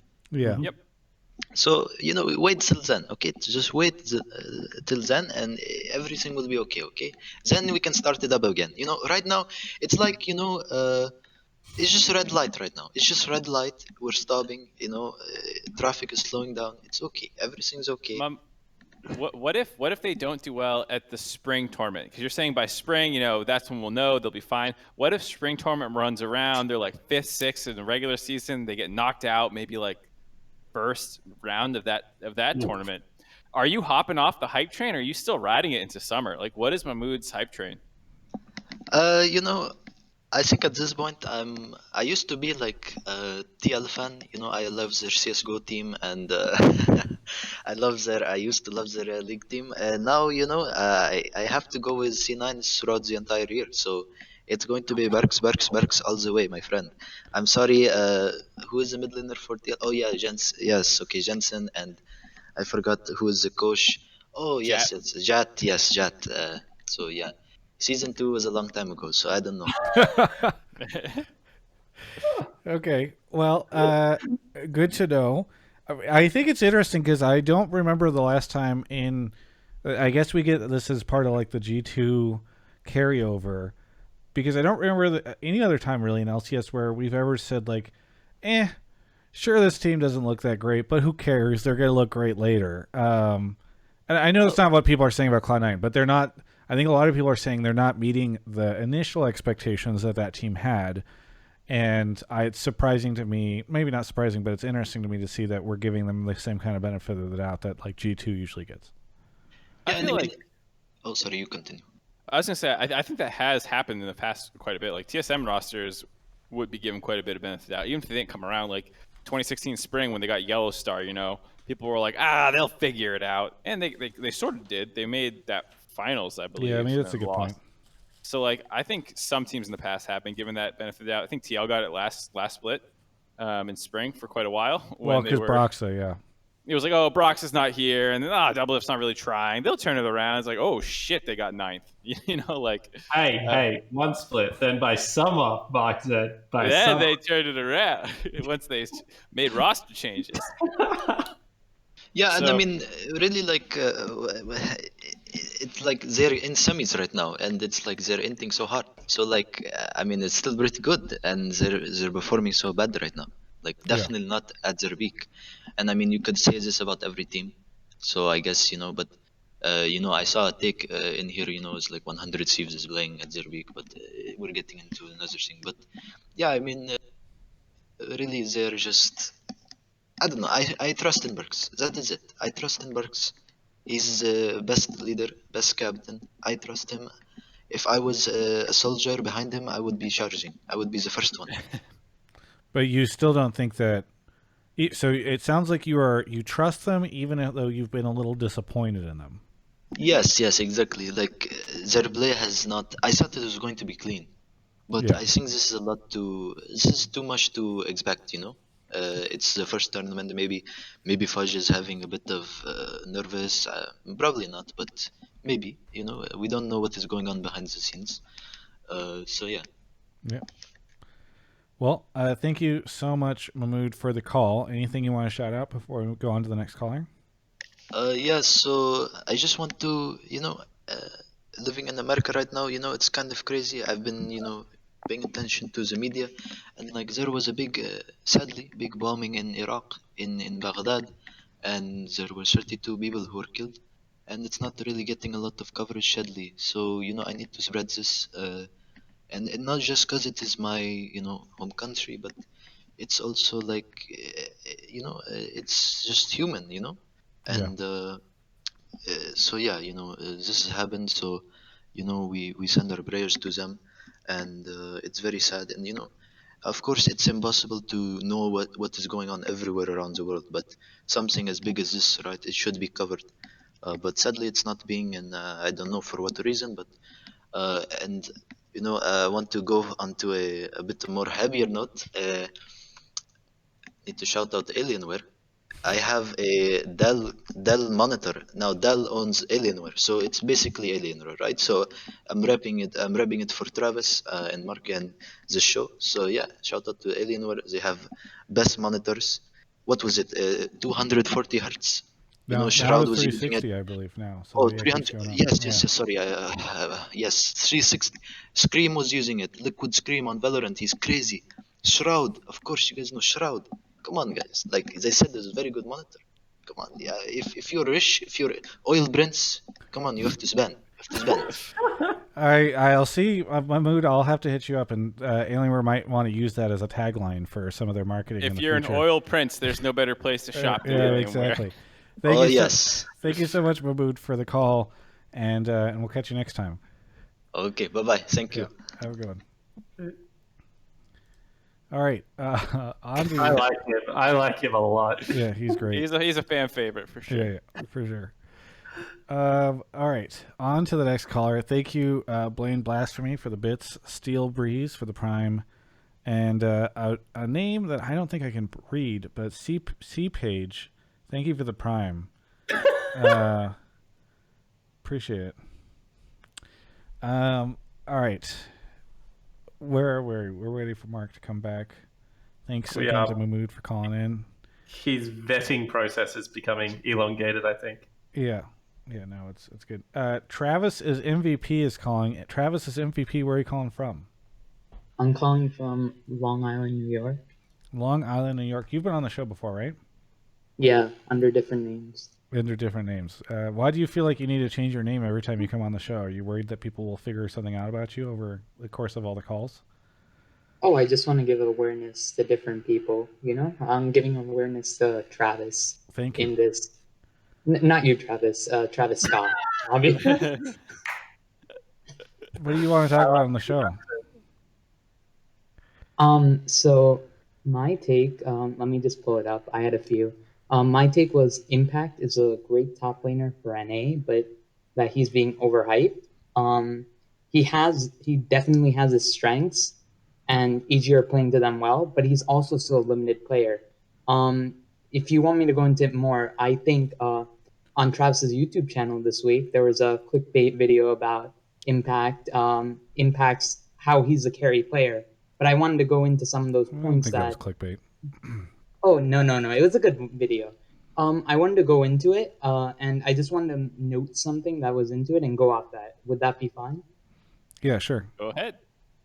So I liked how, what's his name? Tim went into this. And I'm focusing on one part of the video. Impact, despite playing very well in the lock-in tournament, he's still not really a carry player in comparison to players from other regions. And I really like this stat that Tim highlighted. It's Impact, it's Renekton compared to Renektons from the LCK and the LPL. And you can see very clearly Impact has a 7.4 CS per minute on Renekton, while LCK and LPL Renektons have 8.4 CS per minute. And he also has less CS percentage per 15 than LCK and LPL Renektons. So what I want to go into off this is, while Impact is performing well on Renekton so far, he's not really a carry player. And if you go into the statistics from last season, you can notice that he played 16 games of Ornn, 14 games of Mordekaiser, 7 games of Shen, and then a bunch of other lesser champions. And the one champion that's been OP both this split and last split that he's never picked is Camille. And Camille's obviously a very broken top laner that's being abused by top laners across the globe. And Impact is very limited, and he strays away from these very hard carry picks. But I think on EG, he has to play those hard carry picks, like the Camilles, the Irelias, the Fioras, the Akalis of the world. Because sadly, I don't think his other lanes are good enough for him to play for them. I mean, definitely just performing great, but how's definitely going to do versus TL or 100 Thieves bot lane or C9's bot lane? Jizuke's fine, but he's not going to win you a game. So that's where I'll leave you. I mean, I think you had me going for a lot of it, and I think you made a lot of really good points. I like this take a lot. I'll push back a little bit just as the last thing. That it's jury's still out a little bit on if this team has enough firepower with Impact or not. Right now, it looks like they do. I mean, they look great right now. Also on the CS per what was it? CS percentage pre-15 as well as CS per minute on Renekton compared to LCK. one of the things you can probably say is, why is that the case? Is he missing a lot of lane CS? I think he's been a little bit more roam heavy than some other Renekton's. He has gone mid in at least 2 games I can remember to like go for wraparound flanks around mid lane to try and extend an advantage that he probably already has. I think he is still more that player, even if he is on a carry pick. He's going to be the type of guy who's going to roam around the map. So in that area, I would maybe push back a little bit and say, I can forgive the CS per minute numbers a little bit as long as he's actually going and there's a reason for them behind them. And I would say so far there has been. But that I don't still disagree with your general point. I still actually agree with your larger point about like you don't play Camille, which has like been broken not just for the last 2 years, but for a long period of time. He does have carries in his champion house when you talk about Kennons and Mordekaisers and things that can deal damage and GP, for example, but he's almost exclusively weak side. Even when he plays carries, they're not strong side. They're not playing through him. Which is one of the defining characteristics of a true carry, is that you will pick this guy, game 5, counter pick, red side, slam your lane, and carry, which is what to your point about international true carries. I would say I play a lot of Sion in game 5, and he's a true carry player. Like, so I agree.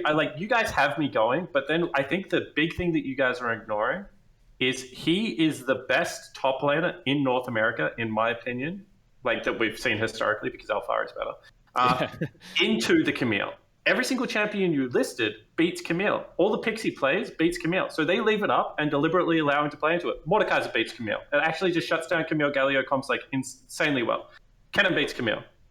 When you look at like Shen beats Camille. Like Renekton beats Camille. Gangplank beats Camille. Like all the picks he plays beats Camille. So why would he start picking Camille? Like if Camille is OP, right? And he has shown like at every single level that he is happy to play into this champion, why does he need to play the pick? I don't understand the logic here. Okay. Fiora didn't play it. Jax doesn't really play it. There are a lot of great top laners that do not play these picks. Right. But they'll still be, they have their answer to the Camille. A lot of the best top laners have a carry answer, and he doesn't really. Is Renekton and Mordekaiser not carry answers to Camille? Like, what are the purpose of those picks? I mean, a lot of them can play weak side that you don't need to babysit in lane. But they still win the 1v1 and they still team fight really well, right? It's not like he's picking on you. Like, if he was just taking on Shen every single time, I'd be like, if his answers were on Shen, I'd be like, he doesn't have a carry answer. He might not have a strong side carry answer. But I'm saying that in a lot of I think Renekton actually is a strong side carry answer. For example, Camille Galio will generally beat Renekton if you don't have jungle assistance up there. But I think if you can play a weak side answer into Camille and then play through a great bottom lane historically, why not do that? Like, I mean, he's played on a lot of rosters with like Doublelift and stuff. Like, I don't think that's a knock on a guy. I think that's actually a positive. I am 100% down with having unique, or like not unique, but like play styles for your team. Like, I don't want your team to pretend it can do everything if it can't. But I'd also say, to the caller's point, when you're comparing him to international carries on other teams, he isn't a carry. Like, is he Wonder? Is he Wonder? Is he the Shy? Is he kind of? But he hasn't had to be for the last 3 years. No, he hasn't had to be for the last 3 years. So he hasn't had to be in NA at all, really. I have some interesting things here. One, as much as I hate to break up this argument, and it's so this is some of the best. This is probably the best analytical conversation this show has had. But I've got something to add to it. So, shockingly, one, he does have a Jack skin. Secondly, this is a great plug for the video. So for those that don't know, the caller is talking about the Run It episode that we did, which I thought was really good, that dives in on Impact. You should go watch it before tomorrow I release my best interview I've ever done with Impact. We even subtitle it for the people who have a hard time with its accent. In it, he talks a lot about how happy he is to be on EG now, because he said that on TL, I'm paraphrasing here, but he said he felt constrained because he said they would play scrims, and in scrims he would maybe try like a carry pick or something that was like more aggressive, and then even if they lost the game, even if it was because of a different lane, it would be like, okay, well, let's put Impact back on what he's good at, like tanks and stuff like that. And it's a very long, very good interview. And it's just super fascinating because it's not like he's shitting on TL or anything like that, but he's basically saying like there's way more trust for him on Evil Geniuses now to be able to pick the champions he wants to play than he ever had on TL. Couple quick things from seeing chat. One, like historical versus like, relevance. Like someone said Fiora's an int pick, and it's like, yeah, I wasn't talking about right now specifically. I'm saying like there was a meta where Fiora was like literally 1v9ing 2 years ago at Worlds. Tell me it was an int pick. Literally won Worlds. Yeah, like Kale was like an int pick now, maybe you could argue, but like there's a period of time where Kale was like, holy shit, game over, And like I think you can levy some criticisms. Like he doesn't pick up those champions. It seems like he doesn't often seem to pick up new champions that quickly, even.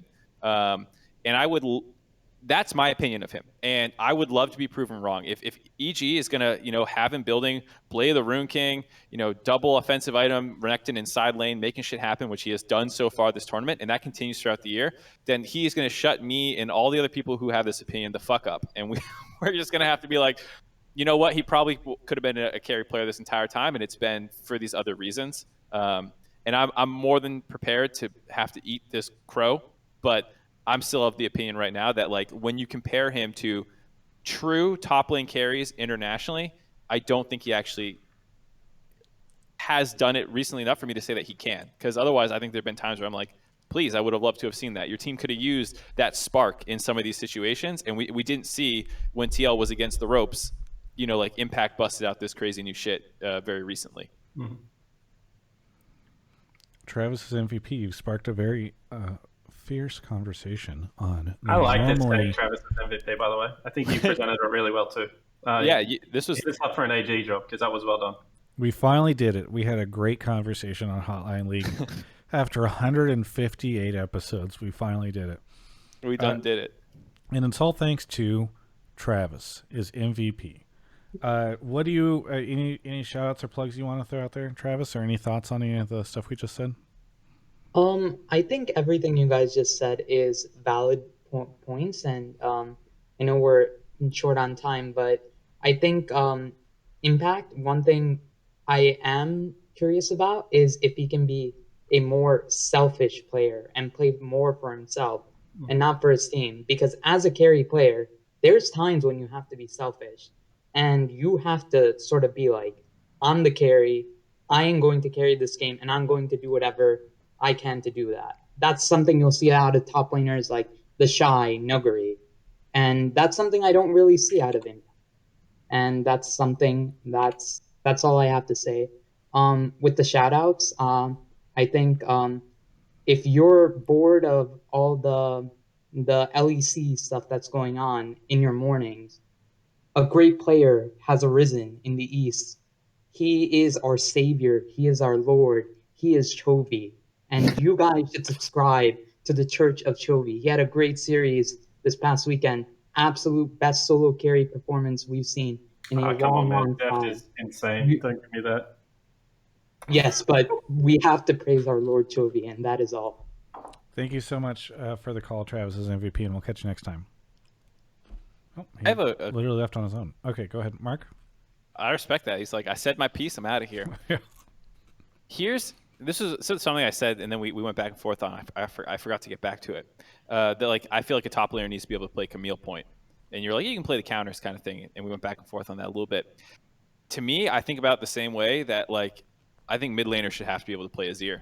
Like I don't know how you can not play Orianna or you can't play Azir after how long they've been in metas, and that's how I feel about Camille ever since she's been released. She has been meta, fringe meta, but like she's been relevant basically every season. So that's something that maybe I'm too strong on that opinion, but I'm like, how can you not play Camille? What is it, 5 seasons later at this point? No, I understand the take. Like, so like, don't get me wrong. I think there's a really fine line between like understanding the tank and then trying to set it up from an analytical point of view. Yeah. And all I'm saying is like, I don't know, like I'll give a random example. I don't know if I have a great example, but I'll give an example from like 3 years ago. Ryze mid lane was OP. And we would just never ban it. Because we had an insane Anivia player. And no one else played Anivia. And all we would do is if they took Ryze, we would just take Anivia, and it was like GG.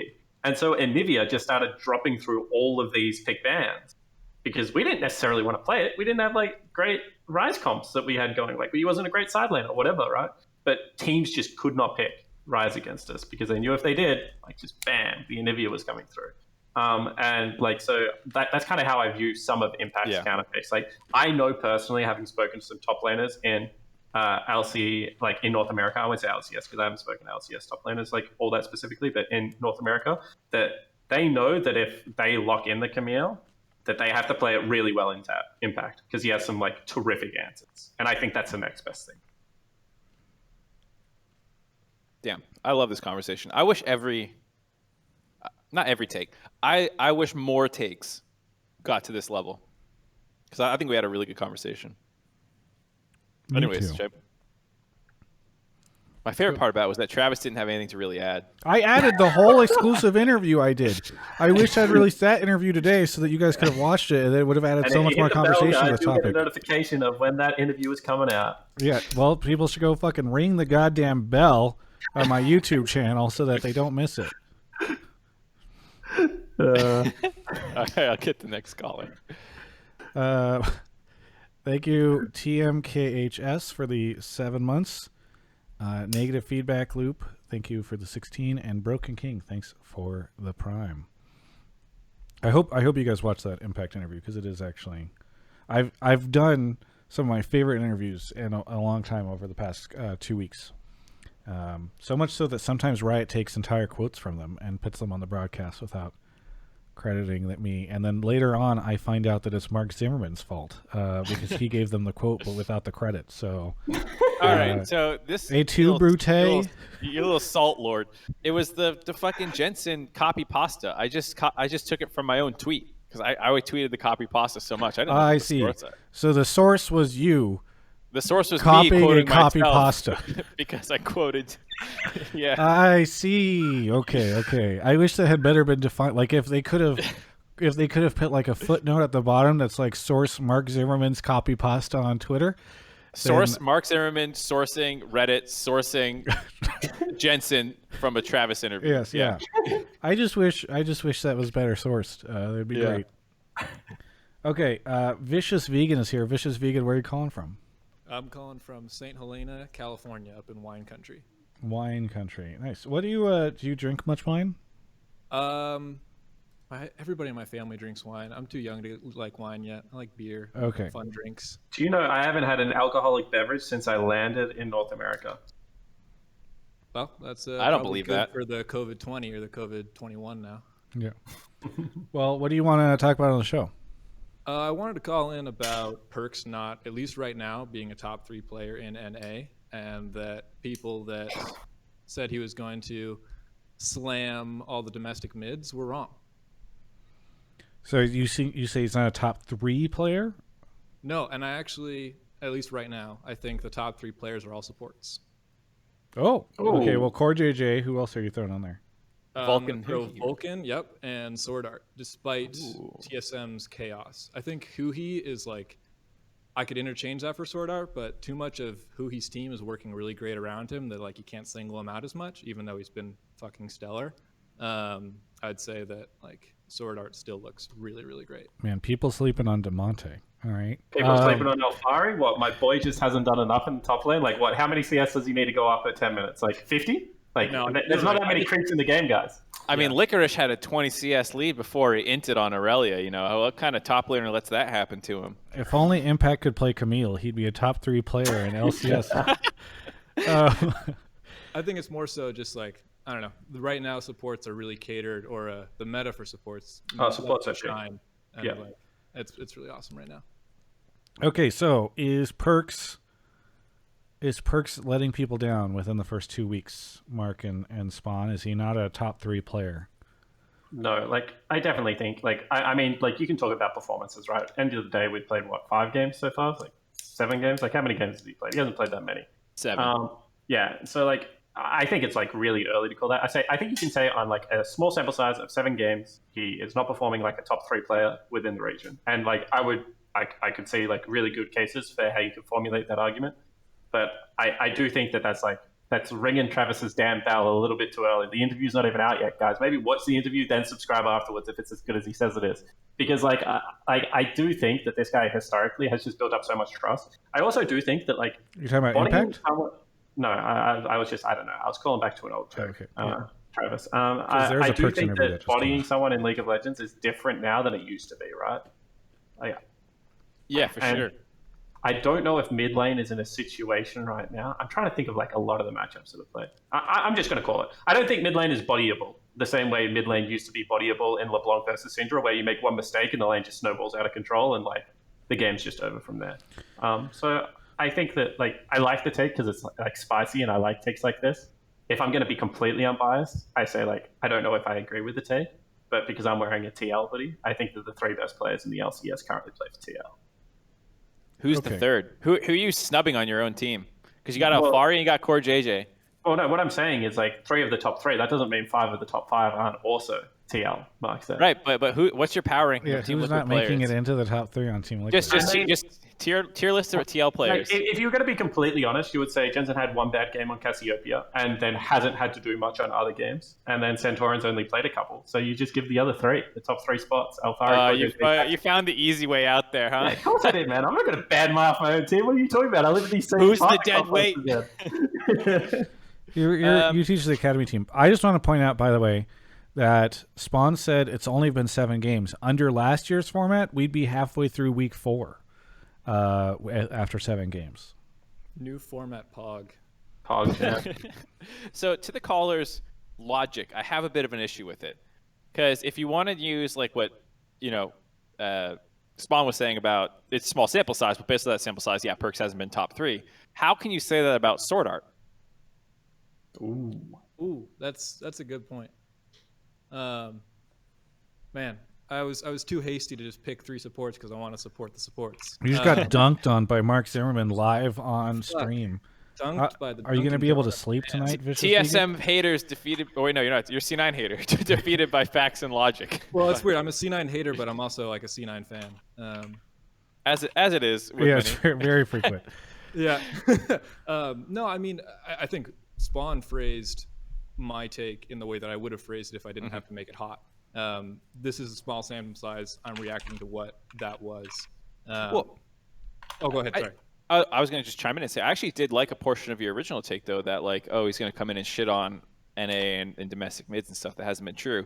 Do you think that will change? Do you think when playoffs rolls around and we're in best of 5s, people are getting exposed versus Perkz? Or do you think that people just really did overestimate him? I don't think it'll happen nearly as much as people expected it to. I think especially in like the coming weekend, if you're talking about this playoffs and not future spring. I mean future playoffs, like spring finals and stuff. Yeah. Gotcha. Okay.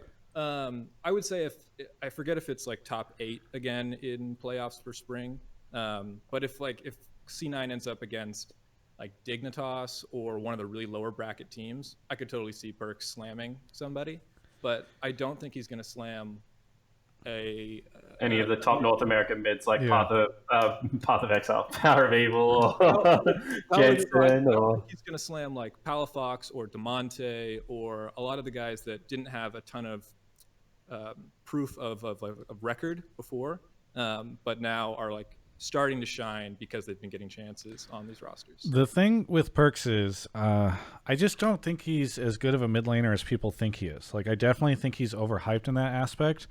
Because if you think about it, Niski really enabled that team very well, and I don't think Perkz can replicate the same thing as what Niski did.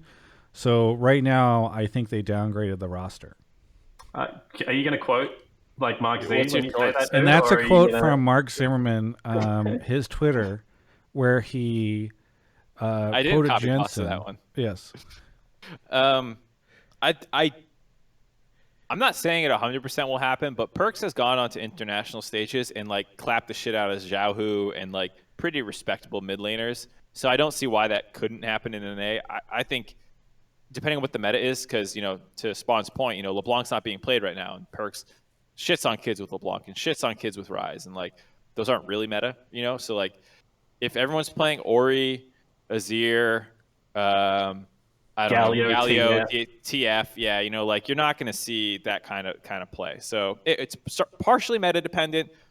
Might also be, he's not on G2 anymore. Maybe there's just like not as much help to get him going. Who knows? But I wouldn't rule him out yet. I've seen it enough times. I'm not ruling it out. So I promise this will be the last time I do this, but I highly recommend people watch the interview that I did with Perkz that came out today, because he talks a lot about the issues that he had on G2. I know you guys think I'm trolling right now. I'm actually not. He talks a lot about how he's okay. Well, we want to spawn. He talks a lot about how he is trying. He wants to have a better life balance now that he's here because he thinks it's going to help him a lot. And he kind of says like, yeah, if I'm not performing on a champion, I can just grind it out. He's like, I don't need to practice as much on certain champions. I've already gotten figured out. So I'm very curious to see if that ends up sort of haunting him, if he can't keep up the performance that he thinks he's had in the past because he's just kind of overconfident on that or what. But I'm very curious. You ever see like live stream fails? How it's just like people reacting to clips. Yes, a reaction stream. Yeah, that's just what a Hotline League should be. You can just read us a quote from your interview, and we can just react to it. It's good. I like that. That's good content. I should do a show where we all just, me, Mark, and a guest, just watch the other shows that exist in the League of Legends space, and then react to the takes that are on those shows. Ah, God, like some kind of that'd be great. But that sounds like too much of a time commitment. So you need to find an editor to go through and just clip up the spicy parts. Because that's the beauty of live stream fails, is that like people clip, the spicy parts. I guess we could just dig through their clips and watch them. Yeah. I'm a reaction if that's the case. If it's just show up and react, then I'll do it. If I have to dig through clips all of a sudden, that sounds like hard. That's Travis's job. TSM really needs to create a series called Reaction Andy. And it's just Andy Din watching clips and reacting to them in League. You know what's funny? I think I got Reginald in my game last night. Really? Yeah. How'd he do? He popped up. I'm so like tired when I finish scrims, dude. I just get into solo queue, and I don't know like whether like people care about this, but I just sprint it every game. I'm just complete brain off player. I show up to Scuttlecraft, I have no lens of pro, I die, give double buff to someone randomly, and just apologize the whole game. It's good. Well, it's good.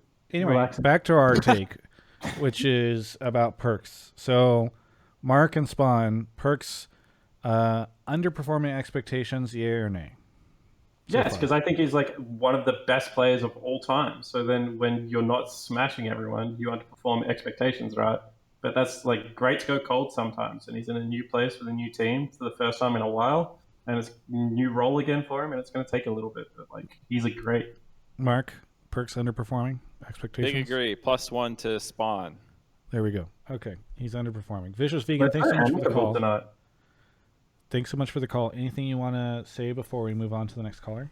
Yeah, I'll just do a quick shout out to a fellow Jake in Spawn. Let's go. I'll shout out Alienware and Black Lives Matter and trans rights or human rights. See you guys. Thank you all. Thank you so much for the call. Yeah. More big +1s getting thrown around. Off we go to the next caller. Your boy Graph, thank you for the 27 months. B Crow Twitch, thank you for the 5. Frozen Turd, great name. Fomentum, I think I said Broken King, and Dasher7777. Thanks so much to everybody who's been subbing. Would love to see more of that sub action right now. And if you're listening to this on YouTube, you can subscribe too to the YouTube channel. I actually lost 89 subscribers in the past 30 days on my YouTube channel. So they're getting the bots, Travis. All your bot followers gone. The real ones are negative. still there. I think it's because I tried to do a video where I talked about my favorite games of last year, and I just got like a fat like negative. This isn't what I signed up for. What was your favorite game of last year? What's that? Death Stranding. I didn't rank them. I just put like, here are the 12 games I enjoyed. It would be Death Stranding. Well, it's complicated because I played most. Okay, go ahead. What's fun? Path of Exile is such a great game, Travis. I've tried it, and I just haven't been able to get into it. Everybody else I know plays it. I feel bad. I wish I could. Your boy Graf, thank you for the 5 subs and Spencer We have a caller Neutron. here, by the way. 34. Yami Yomi, thank you for the prime. Fomentum, who I just shouted out, is on the show. Yeah. Where are you calling from? I'm calling from Fable, North Carolina. Fable, North Carolina. What do you want to talk about on the show? Well, I was just going to talk about TSM's coaching. Well, not really coaching staff, more of their like staff above their coaching staff, because I just feel like they've made a really poor decision not throwing Bjergsen into coaching immediately. I think that he is going to be a very good coach in the future, and I think he is very intelligent with the game. But I think it was a really poor decision to throw Bjergsen immediately into coaching without getting him some other big name around him who is pretty knowledgeable. I mean, we have quite a few people in the scene, so arguably people who have done really good with somewhat of poor teams like a Nero. You can see these kind of coaches that they could have just dropped money on and had them either as a side coach or a head coach just to put Bjergsen right under them. Because here's the thing is you're going to have NA people now judging Bjergsen's legacy because if they play poor, they start out even next season poor. I know this is just the beginning tournament, but if they start out next season poor, people are going to be looking at Bjergsen. They're going to be like, well, maybe Bjergsen was the issue with the like shot calling and whatnot. Like he's mechanically just an amazing player. But as far as in-game decisions, TSM has been very shaky. And you're looking at this kind of stuff, and I feel like also like there's not a second coach there for like Bjergsen to learn from. Say that Inero has dealt with some pretty shaky situations as a coach, being down in certain situations. He might be able to teach Bjergsen, and I'm not saying specifically Inero bring him in, but you know just like other coaches who could help Bjergsen learn quicker. So they do have Curry, by the way. I have one question before we get into all of this. Are you Inero's agent?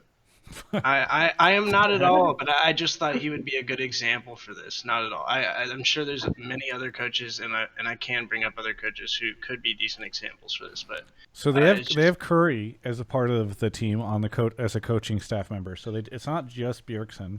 They also have Perkz as a GM who, I mean, has obviously coached the team a lot. So it's not like he's in complete isolation, right?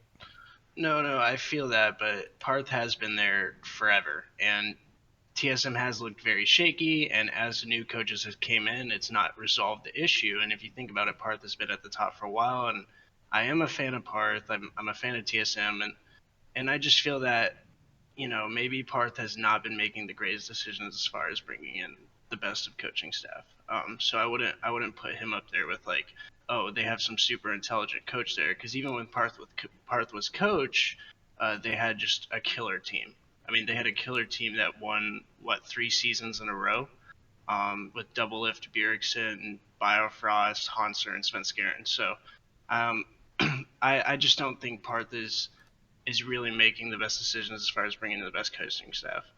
And I feel that not bringing in coaches that can support Bjergsen at a higher level is what's going to cause a lot of this fan base to really judge how great he really is. Because like he's kind of being set up for fail, essentially. Yeah, exactly. And I've just looked at TSM, and I've talked to my friends about this, like even before the season started. I was like, oh, cool, they're making Bjergsen coach, but who else are they going to bring in? And I wasn't talking about players in that aspect. I was talking about coaches, because I've seen this in regular sports. It never turns out too great. Let's throw to Spawn and Mark and see what they think. I mean, is there a chance that, because I mean, I don't want to say that they don't have other support around Bjergsen, because they clearly do, but is there a chance that he does, maybe putting him in the head coach role is too early, or maybe he doesn't have the right support? I don't know what you guys think. So I don't know if you want to take this one, Mark, or you want me to be put on front page Reddit this time. Yeah, cool. Thanks for that, buddy. So there's a couple of ways you can look at it. So like if we like dissect what you're kind of saying, it's like a couple of things, right? Bjergsen's legacy as a player is like it's up there, right? He's NA GOAT material. Like I think in the conversation at least with Doublelift, like I think it's very fair to say, right? So I think that there is a really good conversation to have here about like, you know, will this impact his legacy? I hope it doesn't as a player, because I really am a fan of Bjergsen and everything he's been able to do. As far as a coaching thing goes, I think it's a really interesting conversation. And I don't think there is a right answer to this, because I do think that League of Legends coaching is like really unexplored in terms of like what is the actual best makeup. But my understanding of how this has happened is that Curry was an assistant coach at TSM when Bjergsen was a mid laner, and they got along really well. He was actually a positional coach for mid lane and I think maybe bottom lane while he was there. And then Kaze and Bjergsen, I think, had worked together as well. And now they've kind of brought around like what Bjergsen would say like a really solid coaching team for him. Like they're people that he's worked with previously. he knows, and he's going to be incredibly comfortable like implementing what he wants to implement, which means arguably that a lot of the blame should rest with Bjergsen. Now then you get into the argument whether this is like premature to make him a head coach, right? And I don't have a great answer to that without actually knowing the inner workings of TSM, and I'm not going to pretend like I know anyone at TSM and know those inner workings, so I will abstain from comment.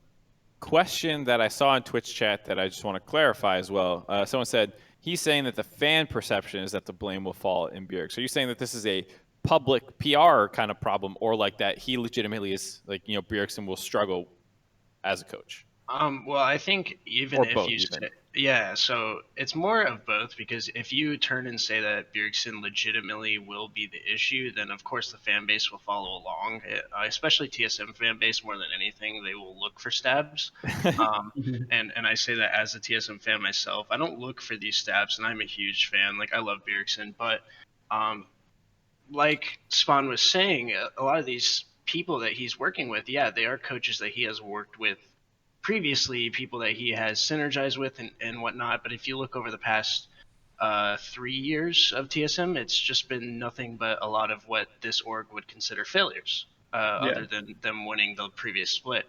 But so you want him like as a strat coach, right? You want like TSM Jat head coach, strategic coach for Bjergsen. Yeah. And even if he is making a lot of the calls, you just want like the meat shield that is Jat to be able to like. Well, yeah, I mean, not just a meat shield, but Bjergsen not being a coach, he's going to run into issues that say somebody like Jat and Nero, even Mark back in the day, just people who have ran into these certain issues can turn around and be like, hey, this is how we dealt with it. We did find a fix. Like, this is just a suggestion or something like that. And at least Bjergsen can look at it in a different way, because I feel like he's working with the same staff he's always worked with. They probably have similar mind staffs or mind sets.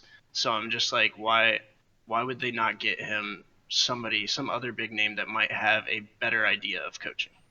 I think part of it. Oh, go ahead, Mark. I don't want to speak too harshly of my fellow coaches and people, but I think you're really overestimating the qualification. Yeah, just continue. I think you're really overestimating the qualifications in terms of like what a lot of the backgrounds are. Like, Bjergsen has been a player forever. He's been under a ton of coaches, and he is a very smart person. Like, if people don't know, Bjergsen's constantly reading self-help books and like self-improvement books and like coaching books and like mindset books. He will do the work to learn coaching on a structural level, not just like, hey, I know League real good. You know, like he is not that kind of person. And like, I totally get your point about like wanting to support Bjergsen as best you can. And maybe there's too much of like everyone in an echo chamber because they all agree with each other. But that's a different issue, I think, than like, will Bjergsen be prepared? Like, if I was a general manager and Bjergsen approached me and said, I want to be a head coach of your team, I'm doing my own research. I've got a good idea. Like, I know what my leadership philosophy is. I'm doing a lot of self-help. I'm reaching out to, sports psychologists, and I have a staff I want to bring with me. Jake, will you hire me? Like, if I'm just general manager still, like I was last year, I'm probably hiring him. Like, I'm not going to lie. Like, unless I had another really great candidate lined up. Who do you hire, Bjergsen or Jat? Oh, of course I hired Jat. What are you talking about? But that's different for me because I've known Josh for literally 7 years, and I don't know Bjergsen personally at all. So you can call him Josh because you guys are cool like that. Yeah, correct. And to be clear, like when I say like you're overestimating the qualifications of league coaches, that's not me putting them down necessarily. I'm not saying that like the people who are coaching are unqualified. I'm just saying that it's not like the people who are coaching have done this for 25 plus years and you're sticking this fucking newbie up there. Like Bjergsen has been around since before coaching was really a thing. He grew up. He is as experienced dealing with coaches and infrastructure and stuff as any coach in the scene would be themselves. It's not like traditional sports where you start off as a video analyst, you're grinding hours and you're working through a system and like all these different things. And even in traditional sports, sometimes people just retire and become coaches because they have a good mind for the game and they transition to that position well. And that's in environments in ecosystems that have a better foundation than League even has right now for finding coaching talent and infrastructure and stuff. So like, once again, I know how I said it sounded like a shot at coaches in the entire League coaching scene. it applies equally to me as when I was a coach. You know, like I know you threw my name out there, but like I could help Bjergsen probably, but like not like I have some revolutionary like background that's gonna give him a leg up that the other staff, because they have good staff. You know, like I like Curry. He seems to have done very well with Flyquest and stuff when he was with them. You know, like I think there's a lot of great coaches in the scene, and I think Bjergsen will slot in, or should in theory at least slot in fine. I also I said I wouldn't plug, so I'm not going to plug. Did you happen to see someone did a retirement interview with Bjergsen where he talked a lot about his future for Fomentum? Yeah, I actually did watch your retirement. Oh, I don't know. I don't want to say who did it because that would be. But I think what's interesting in that is it's funny because I did 2 interviews with Bjergsen. I think I only did 2 last year, but I definitely only did 2 in the second half of the year. And in the first one, when he was still a player on the team, I think when they were headed to Worlds, I asked him about the rumor that was basically like people saying, Bjergsen's basically coaching, and he's the coach. He denied it. But then in the retirement interview, he talked a lot about how he was helping the team out a lot from a outside the game perspective. And then when they went to Worlds and he had to sort of like keep his form up as a player, that's why he felt like part of the reason why they lost Worlds was because he stopped being able to help the team sort of with these outside game situations, which I would perhaps consider to be coaching. And so like it's interesting because in a way he was already coaching last year, and I think a lot of people know that, and so that's why I think it's less of a thing. Now I do think it's interesting because I feel like a lot of people have been talking about their drafts, and he also said in that interview that, you know, you could blame him for the drafts, he would be responsible for that. So I think that's kind of interesting, but I am not really worried about him as a, like, from a leadership perspective or having a position. It does seem like he does have enough of people around him to succeed. Can I say one thing? And I'm not trying to make the call go on too long, but yeah, just really quick. I feel a tiny bit misunderstood because the thing is I'm not saying Bjergsen's not extremely intelligent and he doesn't work hard, because we've all seen examples of this. And I'm also just I think you said he's a lazy idiot. Yeah, that's exactly. But I'm just a fan, so I don't get to see behind the scenes and whatnot. I just felt from the very beginning, and I was super excited to see Bjergsen go into coaching. I thought that would be very interesting. I just felt like there wasn't too many changes done, and I felt like bringing another body in, not for somebody to just blame or be that meat shield, but just bringing in that other big name to be like, oh, this guy's working side by side with Bjergsen in his first split as head coach, to really just give a different perspective and possibly help him in certain things that he's never had to do as a coach. But yeah. Yeah. Well, thank you for the call, Fomentum. I'm glad you clarified. Is there anything you want to say, any shout outs or anything here at the end? Yeah, shout out to Alienware. You see, back when you were sponsored by Omen, I still went out of my way to buy an Alienware monitor. It was really good. I had run the 250 hertz monitor right now, so it's really good. I really enjoy it. And also to the true NA fans out there, I really appreciate you guys when World swings around. I know a lot of NA people love to shit on NA. I hate that. All right, I'm gonna root for NA no matter what, even when I see us get dumped. So, anyways, I hope you guys have a great night. Very good. Well, hey, thank you so much for the call, Fomentum. We really appreciate it. I think it is interesting. Just to pick up the coaching conversation, and I don't want to drag it too long because obviously coaches talking about coaches is really boring. But I do think that the coaching conversation in League of Legends is becoming more nuanced, and I do like that fans are starting to have an opinion on coaches, because that's what's cool about traditional sport as well, right? So I like it. Yeah. Spawn, I should have had this up the whole time. Do you see what I got? Kangaroo, mate. It says Australia on the back too. There's an Australian viewer who sent Kobe and I packs of Australian snacks for Christmas, and this was in there. Oh yeah, I saw that. He got Tim Tams and stuff. Holy God! And Tiny Teddies. Tiny Teddies they're the most OP snack in the world, Travis. I've never had those. Tim Tams are good though. Yeah, they're both poggers. You guys are did gonna a come Tim to Tam Australia. Slam. I gotta get married or something. Invite you guys all out. I'm being a lazy boy. Yeah, well, maybe wait a little bit before you do that, because because I'm in America, Travis. I'm not doing too much the other traveling. thing going on. Okay. Yes. Yeah, there's a pandemic. Bluejay's here. Bluejay, where are you calling from? Hey guys, calling from Ontario, Canada. Ontario, Canada. What do you want to talk about on the show? My take is 100 Thieves will beat C9 3-1 in the series coming up next weekend. I think that 100 Thieves has looked better in every role except the bot lane, and despite Sven and Vulcan looking great, I don't think they can bot gap FBI Huhi enough to take the series. Because Demonte will be mid-gapping Perkz?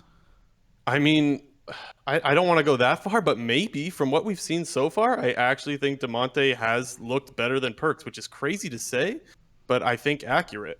I think he's had more impact on the map. By the way, Mark, that's why I'm not going to get one of those. Literally just why? Because the little you. cute baby boy plays with your little stringies. Anyway, so I think it's a hot take to predict 100 Thieves over Cloud9 for sure. You said 3-1, not even 3-2. So 3-1, and I would even say that I would go 3-0 before I go 3-2. I think 100 Thieves has just looked that much better. And to clarify, this is not a oh no, C9's going to be terrible this year take. It's just they're not there yet, and I think it's pretty evident that 100 Thieves is much further along than they are. This is fun because it allows us to do predictions.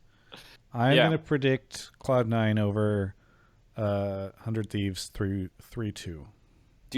Are you aware that most people would consider that an upset? Wait, who are you talking to, me or Travis? Oh, Travis. When you say most people, do you think like you and the analysts, or do you think fans? Because I bet you if I did a Twitter poll right now, most people would predict Cloud9 to beat 100 Thieves. Do it in Twitch chat right now. You should do, yeah. Exactly. Okay, these people are not. I'm not doing it with these. What you think Twitter is? You've now spoiled this group. I'm going to put it on Twitter. Who wins this weekend? And just make it a 5-minute timer, dude, because I don't want to stick around for all that much longer. Well, like, we'll know pretty quickly, but yeah, it's fine. Get in, get out. I'll do it for 8 minutes. While you do that, I'll say I'm predicting 100 Thieves. I have the 3-1 scoreline as well. I think you talked about some of the points. I'm not sure that Demonte will have quite as good a showing as he's shown so far, but I also don't think that matters a ton. With I think the fact that 100 Thieves top lane as well should do quite well. Fudge has looked a little shaky, and I think someday we'll have a good time against him. I think, like we already said, with bot lane, like I think it'll be pretty back and forth. I would expect like sometimes Sven Vulcan get the better of the matchup, sometimes Huhi FBI do, but I think Closer works better with his laners right now than Blabber does, even though Blabber has also had a good tournament, and the fact that like bot lane is often going to be 4-man parties against 100 Thieves, and so I think 100 Mark Thieves just took all of my points. I pretty much agree with everything you just said. I when you said a lot of that stuff, I was like, yeah, I know where this is going. So like, yeah, 100% aligned on 100 Thieves. I do want to add one thing to yours, though, Mark. The only thing I want to add is that Cloud9 has kind of been playing a lot more to Rift Herald than Dragon, it seemed. They've seemed to fall behind in Dragons. And because, like you said, you think someday is going to gap Fudge a little bit, I think that's another reason why things won't go Cloud9's way, because they've been playing to the top side of the map without really too many advantages. So, yeah. Yeah. It started off 100 Thieves favored because the people that were in the Twitch chat went to go brigade it after Mark tried to dispute me, but it's rapidly closing in on C9 It's favored. rapidly closing in on C9 favored, but is it C9 favored? It's 49.1 to 50.9, and if I with 6 minutes left, and if I refresh again, it's and like we said, Twitter is the home of the great unwashed. Spawn, who do you think's winning? I honestly, dude, like if you want to compete for second place at this stage, like be my guest. It doesn't really matter. Nice. Who do you think you guys are beating in the finals? That's a way that maybe we can. That's a better way to put it. Like I hope it's Cloud9 that we're beating in the finals, because I think, like just from a fan's perspective, like I'm great. I really like Dick. As I said, like all success to the dude. I want him to play well, but I think everyone wants to see TL versus Cloud9 in a best of series before like too much longer. I think like if you ask them like what is the most hype matchup, that is the most hype matchup. And I'm all about the fans. I'm a man of the people. I catch public transport with them and everything just so I can feel like them. I walk in their shoes. There's a pandemic going on. You shouldn't be working. Dude, you know we got rid of this stupid You want thing us to so travel to long ago? Australia. You want us to walk in other people's shoes and Yeah, get on public transit. You know, Travis, if we allowed you in right now, 2-week quarantine, COVID test on the way out, and then everything open, we could go to a restaurant right now if we're in Melbourne. I mean, I know. You're not telling me anything. I'm not pleased to be in the situation that I'm in. But a lot of people shut down NA, reopen OPL, and make all of NA players residents. I said, like, wouldn't that be hilarious? Because we still have an MSI and World slot. Like, come on over, guys. Cloud9 replied to my poll and said they think 100 Thieves is going to win. So even Cloud9, I guess, is on Mark's side. Maybe I'm wrong here. Okay. Anyway, so is Cloud9 going to lose? Is that going to happen? I mean, we seem to think that, or some of us do anyways. Perkz How's the is poll going to get doing? mid-gapped by Demonte? The thing is about mid-gap, though, is like, I don't, like, when you say mid-gap, that sounds like him absolutely smashing Perkz, but like Demonte, we've kind of said this before, we're expecting him to play around the map, not so much smash the mid laner, you know what I'm saying? So maybe mid-gap, but not in the traditional sense. Mid-gap down 5 CS, but with 2 extra assists. Yeah.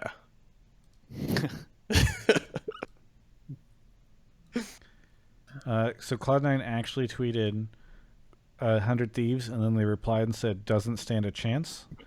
And then somebody suggested that I just hide the second tweet, so I hid the second tweet, so now it just looks like they're saying 100 Thieves.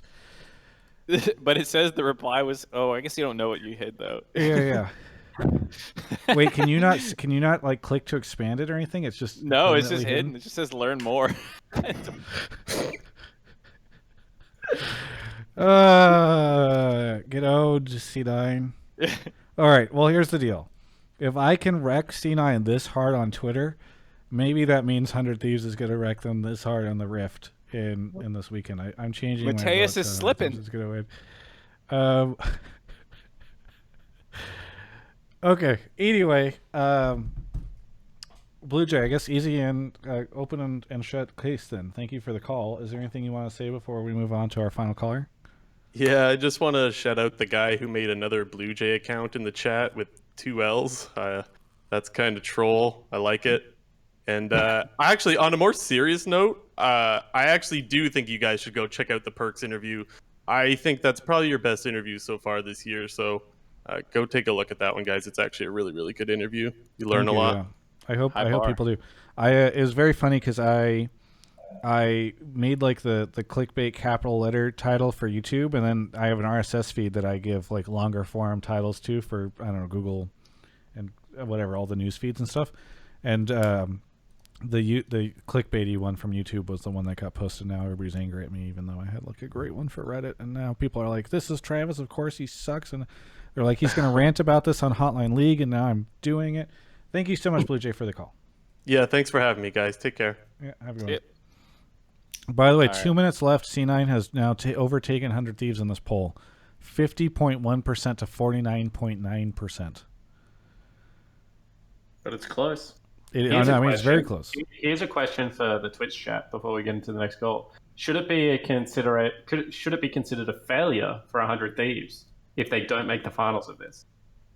Because Papa Smithy went out and he got himself the Golden Guardians core, right?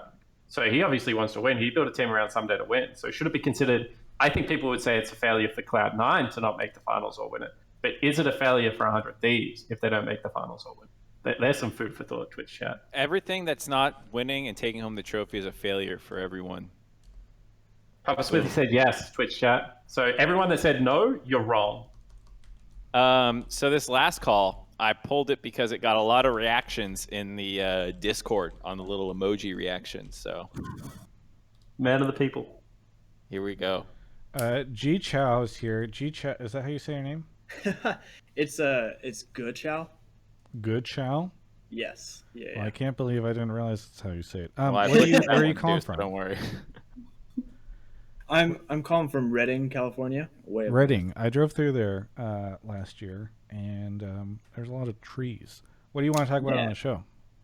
All right, so I watched Doublelifts co-stream, And I basically I think his co-stream is kind of like bad for the league community, essentially because he's just too toxic to all of the pro players. If you compare that to, say, Medios and Sneaky or I Will Dominate, like, granted, I Will Dominate's stream is a little bit toxic as well, but it's not just straight up flaming the pro players whenever they make a mistake. Yeah.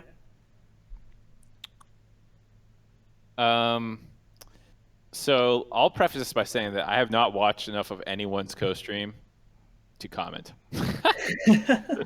However, here's an uninformed opinion for the masses from Mark Z. Here I go anyway. Spawn, have you watched any of Doublelifts, or am I going to have to do this whole thing by myself? I've watched a little bit of Doublelift because, I don't want to come off as too much of a fanboy because now I'm over here and I understand how I sound. But in a time before a time, Travis, and I think we've had this conversation before. I literally own every Doublelift jersey ever. He's like my favorite player of all time. Like I think he is like such I don't know, from Epic Gamer with Dan Din all the way through to like when he got picked up for CLG, like everything. Like I'm a huge Doublelift fan, so I do tune in upon occasion. So I think his personality is awesome, by the way. What did you think of his co-stream? Like, I think, like, yeah, sure, he goes in, but, like, isn't that what he's been famous for? Like, and, like, the thing that I respect about Doublelift so much, and that I think I've always said about him, is, like, when he performs badly, he's the first person and is, like, he's kind of like Egypt in that regard, and I really respected Egypt for this as well. He's like, I'm shit. Like, maybe I should retire. Like, maybe the difficulty is he's not able to do that anymore, right? So it's just kind of like here's one thing that I worry about with his co-stream is like when he's watching Golden Guardians, for instance, get trashed by like people who have been to Worlds. I don't think he, like, the LCS broadcast will put it into context like, hey, these are people that were just playing in college and are rookies and all that stuff. Mm-hmm. Whereas he doesn't care, right? No. And I think that that's like really tough when, like, obviously Golden Guardians should lose most of their matches. They're like brand new players who've played like a handful of games. And go ahead, Mark. Oh, I was going to say, what you're saying is something that someone else actually put as another topic, or the same topic, but they have this take. And I'll give Variance in Discord a shout out because I'm stealing what he said. Like I said, I haven't watched, but he goes, he does it when it matters, Twitch chat. He does it when it matters. There's no acknowledgement of a player's potential development or considering their novelty in the league. That's absolutely not true. I did it. Like, when we were talking about whether they should keep playing carries for Niles in the Quinn matchup, I literally said you've built a whole team around him. No, not you. This is a guy echoing Doublelift. We're talking about Doublelift stream right now, Spawn. This isn't about you. Jesus. I was about to lose my mind. I was about to body Variance, but good save, Ma. No. Variance had the same topic as the actual caller, but I could only pull one, So I went with who put it in first, but he had a similar sentiment as the point that Travis was just making. Mm-hmm. So I think that's one thing. Is like I worry that a lot of that is lost in his kind of blanket analysis. Like, yeah, guess what? Niles is probably playing like shit, but also we should probably expect him to play like shit for a while. He's going to take a while to get good. Yeah. Here's my fear. I have two fears. One is I'm very happy for Peter to be getting so many views. And I think this weekend at one point in time he had like over 30,000 people watching his stream. Peter's Doublelift, by the way, guys. Travis can call him Peter because they're close like that. Continue, Travis. We're close like that. Let's like you and Josh. But and I think that'll continue to grow because I think there are a lot of times where, look, I think the LCS broadcast has gotten a lot better this year. I think it's still not. There are a lot of moments where it's not very entertaining, and when you have Peter doing some like very long hangout with Spica after their match, where they're just like shooting the shit and laughing about what happened in that game, it's a little more interesting than sometimes the like wonderful but sometimes dry analysis from the analyst desk. And so I expect so I worry about a world where Okay, so here's another thing Peter does. He shits on the people on the show, right?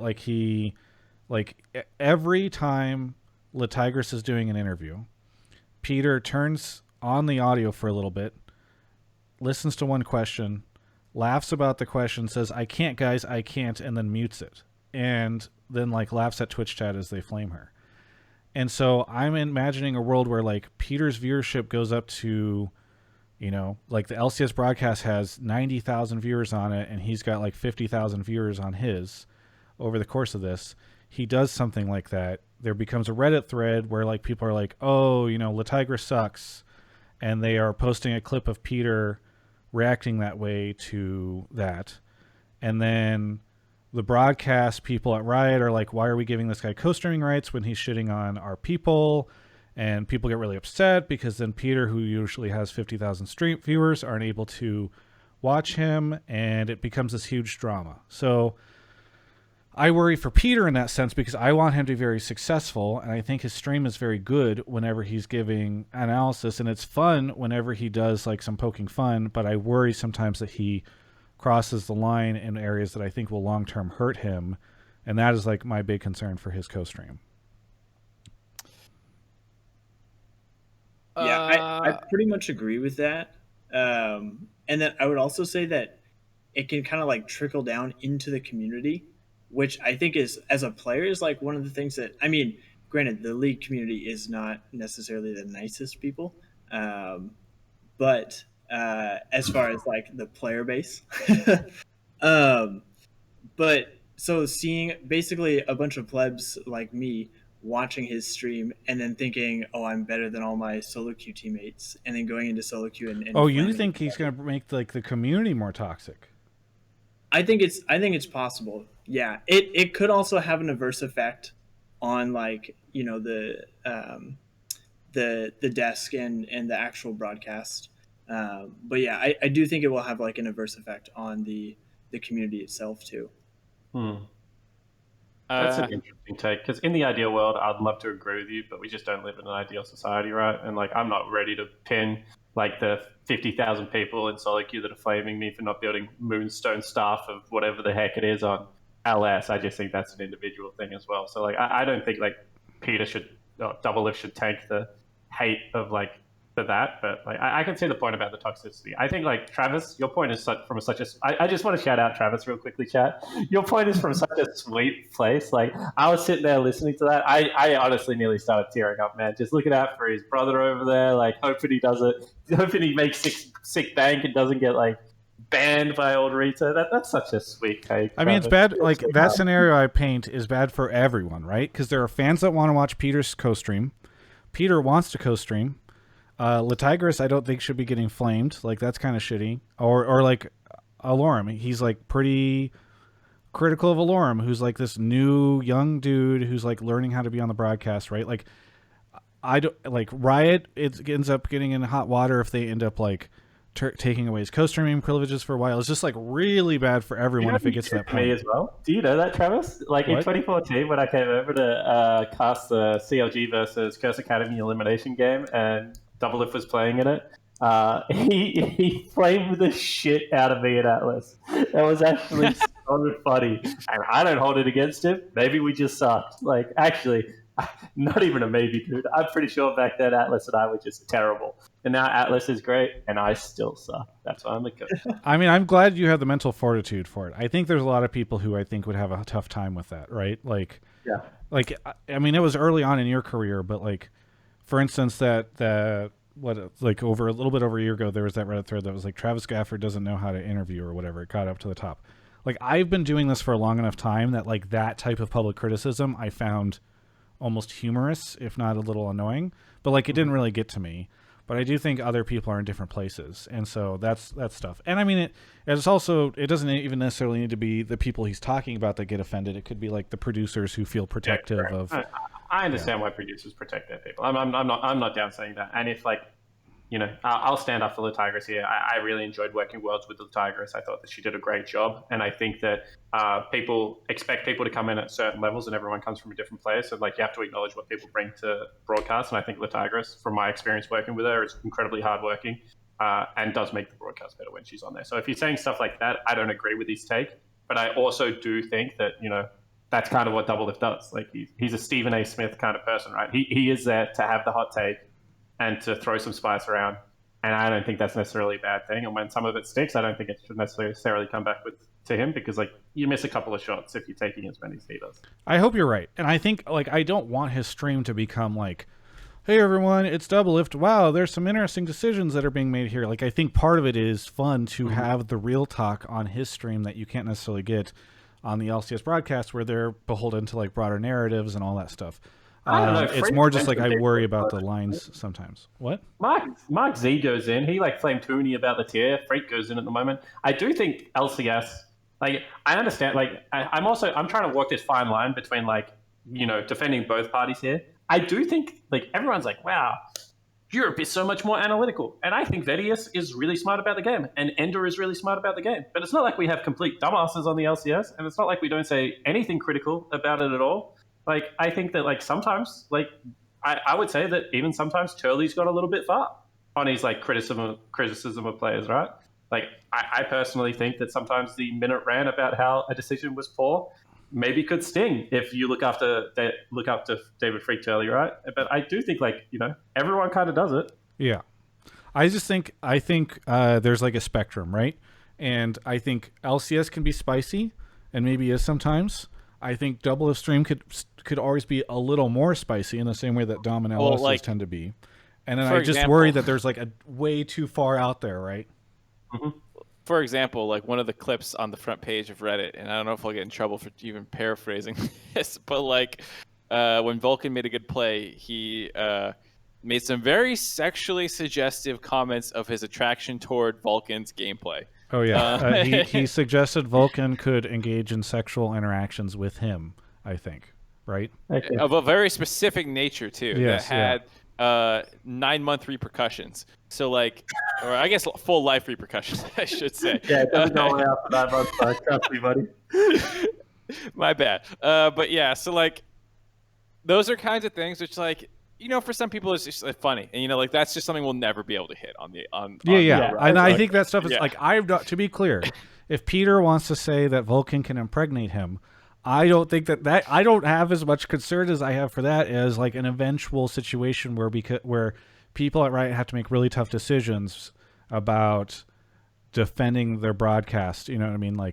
If they're giving him the keys to the kingdom to just sort of critique everybody on the broadcast and a platform, I think that's where tough decisions will start to be made. So I don't know. I'm curious to see how it pans out. I hope that things work out and everyone gets to be happy and we all get a wonderful Doublelift co-stream. Obviously, I'm rooting for everyone here. Wait, how did you say it again? Gechao? Yeah, that's it. Gechao. I'm sorry that we took your topic and made it into something else, and by we, I mean specifically me, because I misunderstood it initially. I'm less worried about Peter making people toxic in the game, because I feel like everyone's toxic in the game. Except for me. Classic, that's what I say. Gechao, do you have anything you want to shout out here at the end?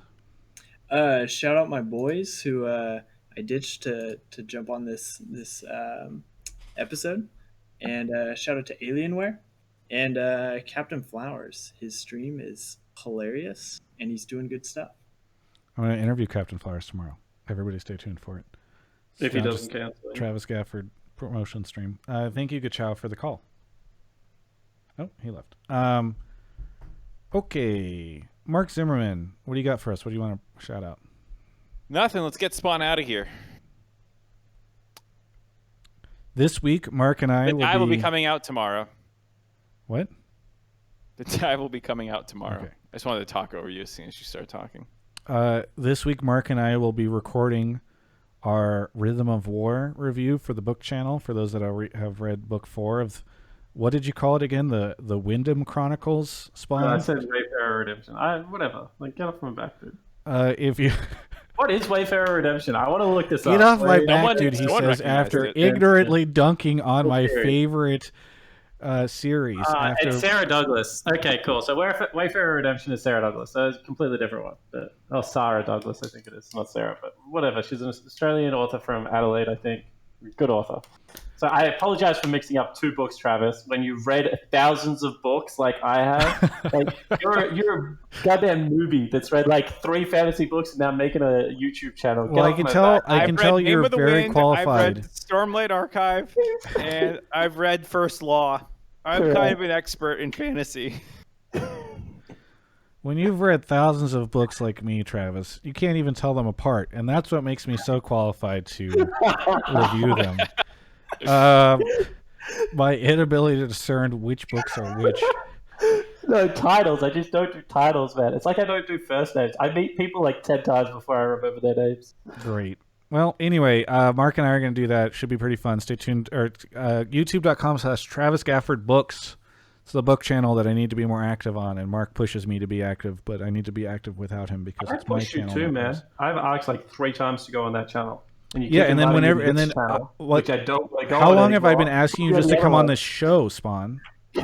It took. This is the 3rd week of me persistently asking you to come on the show. So, asking you then to try to do, and you saying you don't have too much any time, you're too busy. So trying to get you on a book channel when you won't even make it onto the league show seems like it's difficult. The thing is, people are only busy when they don't want to do something. No, that's not true. What actually happened? First time I was busy. I think I was doing something sponsor-wise. Second time, Travis asked me, and we'll 0-3 in scrims. And he's like, yo, dude, do you want to come on? And I was like, look, dude, I got to be completely honest. Like, I'm sweating bullets here. Steve has just booked me a flight back to Australia. Like, I think I've lost my job, and we haven't even played yet.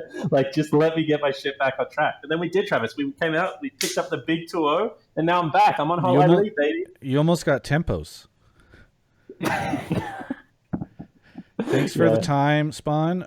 We are sending you back from whence you came after your major life decisions. Anyway. Do I get my shout-outs, or do I not get to do that? Yeah, I was just about to say, anyway, do you have anything you want to shout out? Yeah, absolutely. So a couple of things. Shout out to Team Liquid for bringing me on and making my dreams come true. So far since I got here, this has honestly been insane. I ran my own org for a little while in Oceania, and let me tell you, chat, I did a shit job compared to Liquid. They're so much better than me at this. Shout out to Alienware. What were you going to say, Bob? I was going to say, I'm sure you had millions upon millions of dollars coming in from high-level investors as well. No, but once again, that's my fault. That's just proof that Steve is better at it than I am, right? Shout out to obviously Alienware, we share a sponsor, and then like a couple of things. Like, and I don't mean to turn your channel political, Travis, but it's Australia Day right now. There's a lot of people that are unhappy about that, and I think that they should just change the goddamn date. So I'll say that in respect to the first people of Australia. And then the second, that doesn't make sense to any of the North Americans here, but the Australians listening, like, yeah, change the date. And maybe look it up and get informed, like, if you're not there and if you want to.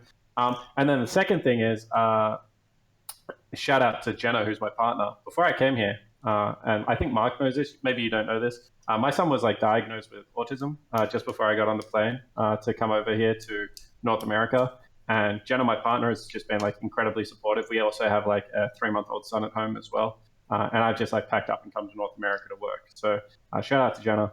She's really my rock, and Jasper's doing good and stuff. So yeah, just shout out to my family. Very good. That's very sweet of you. Thank you. Thank you so much, Spawn, for coming on and being so wholesome. I appreciate it. My shout outs. Listen, my interviews have been fucking sick. Go look at them. I wish that the LCS broadcast was picking up some of these storylines, and some of them they are. Shout out to the LCS broadcast for picking up the ones that they are, but there's still so many good stories that are coming out, and I don't even necessarily think it's just me. It's like there's just some really interesting stuff going on in the LCS and some really great stories. So please take a look at those. The Impact one is going to come out. It's great. The Perkz one is insane, and I'm going to interview Captain Flyer soon about his decision to stop working with Mark as much, I think is what it is. He went freelance because he felt... No, he wanted to do more because I've been freelance forever. He wants to do a podcast, actually, where we take callers for romantic advice. Anyway, thanks so much to Spawn and Mark, of course. And hopefully we have a cool announcement for you guys next week. Stay tuned for that. This has been Hotline League episode 158.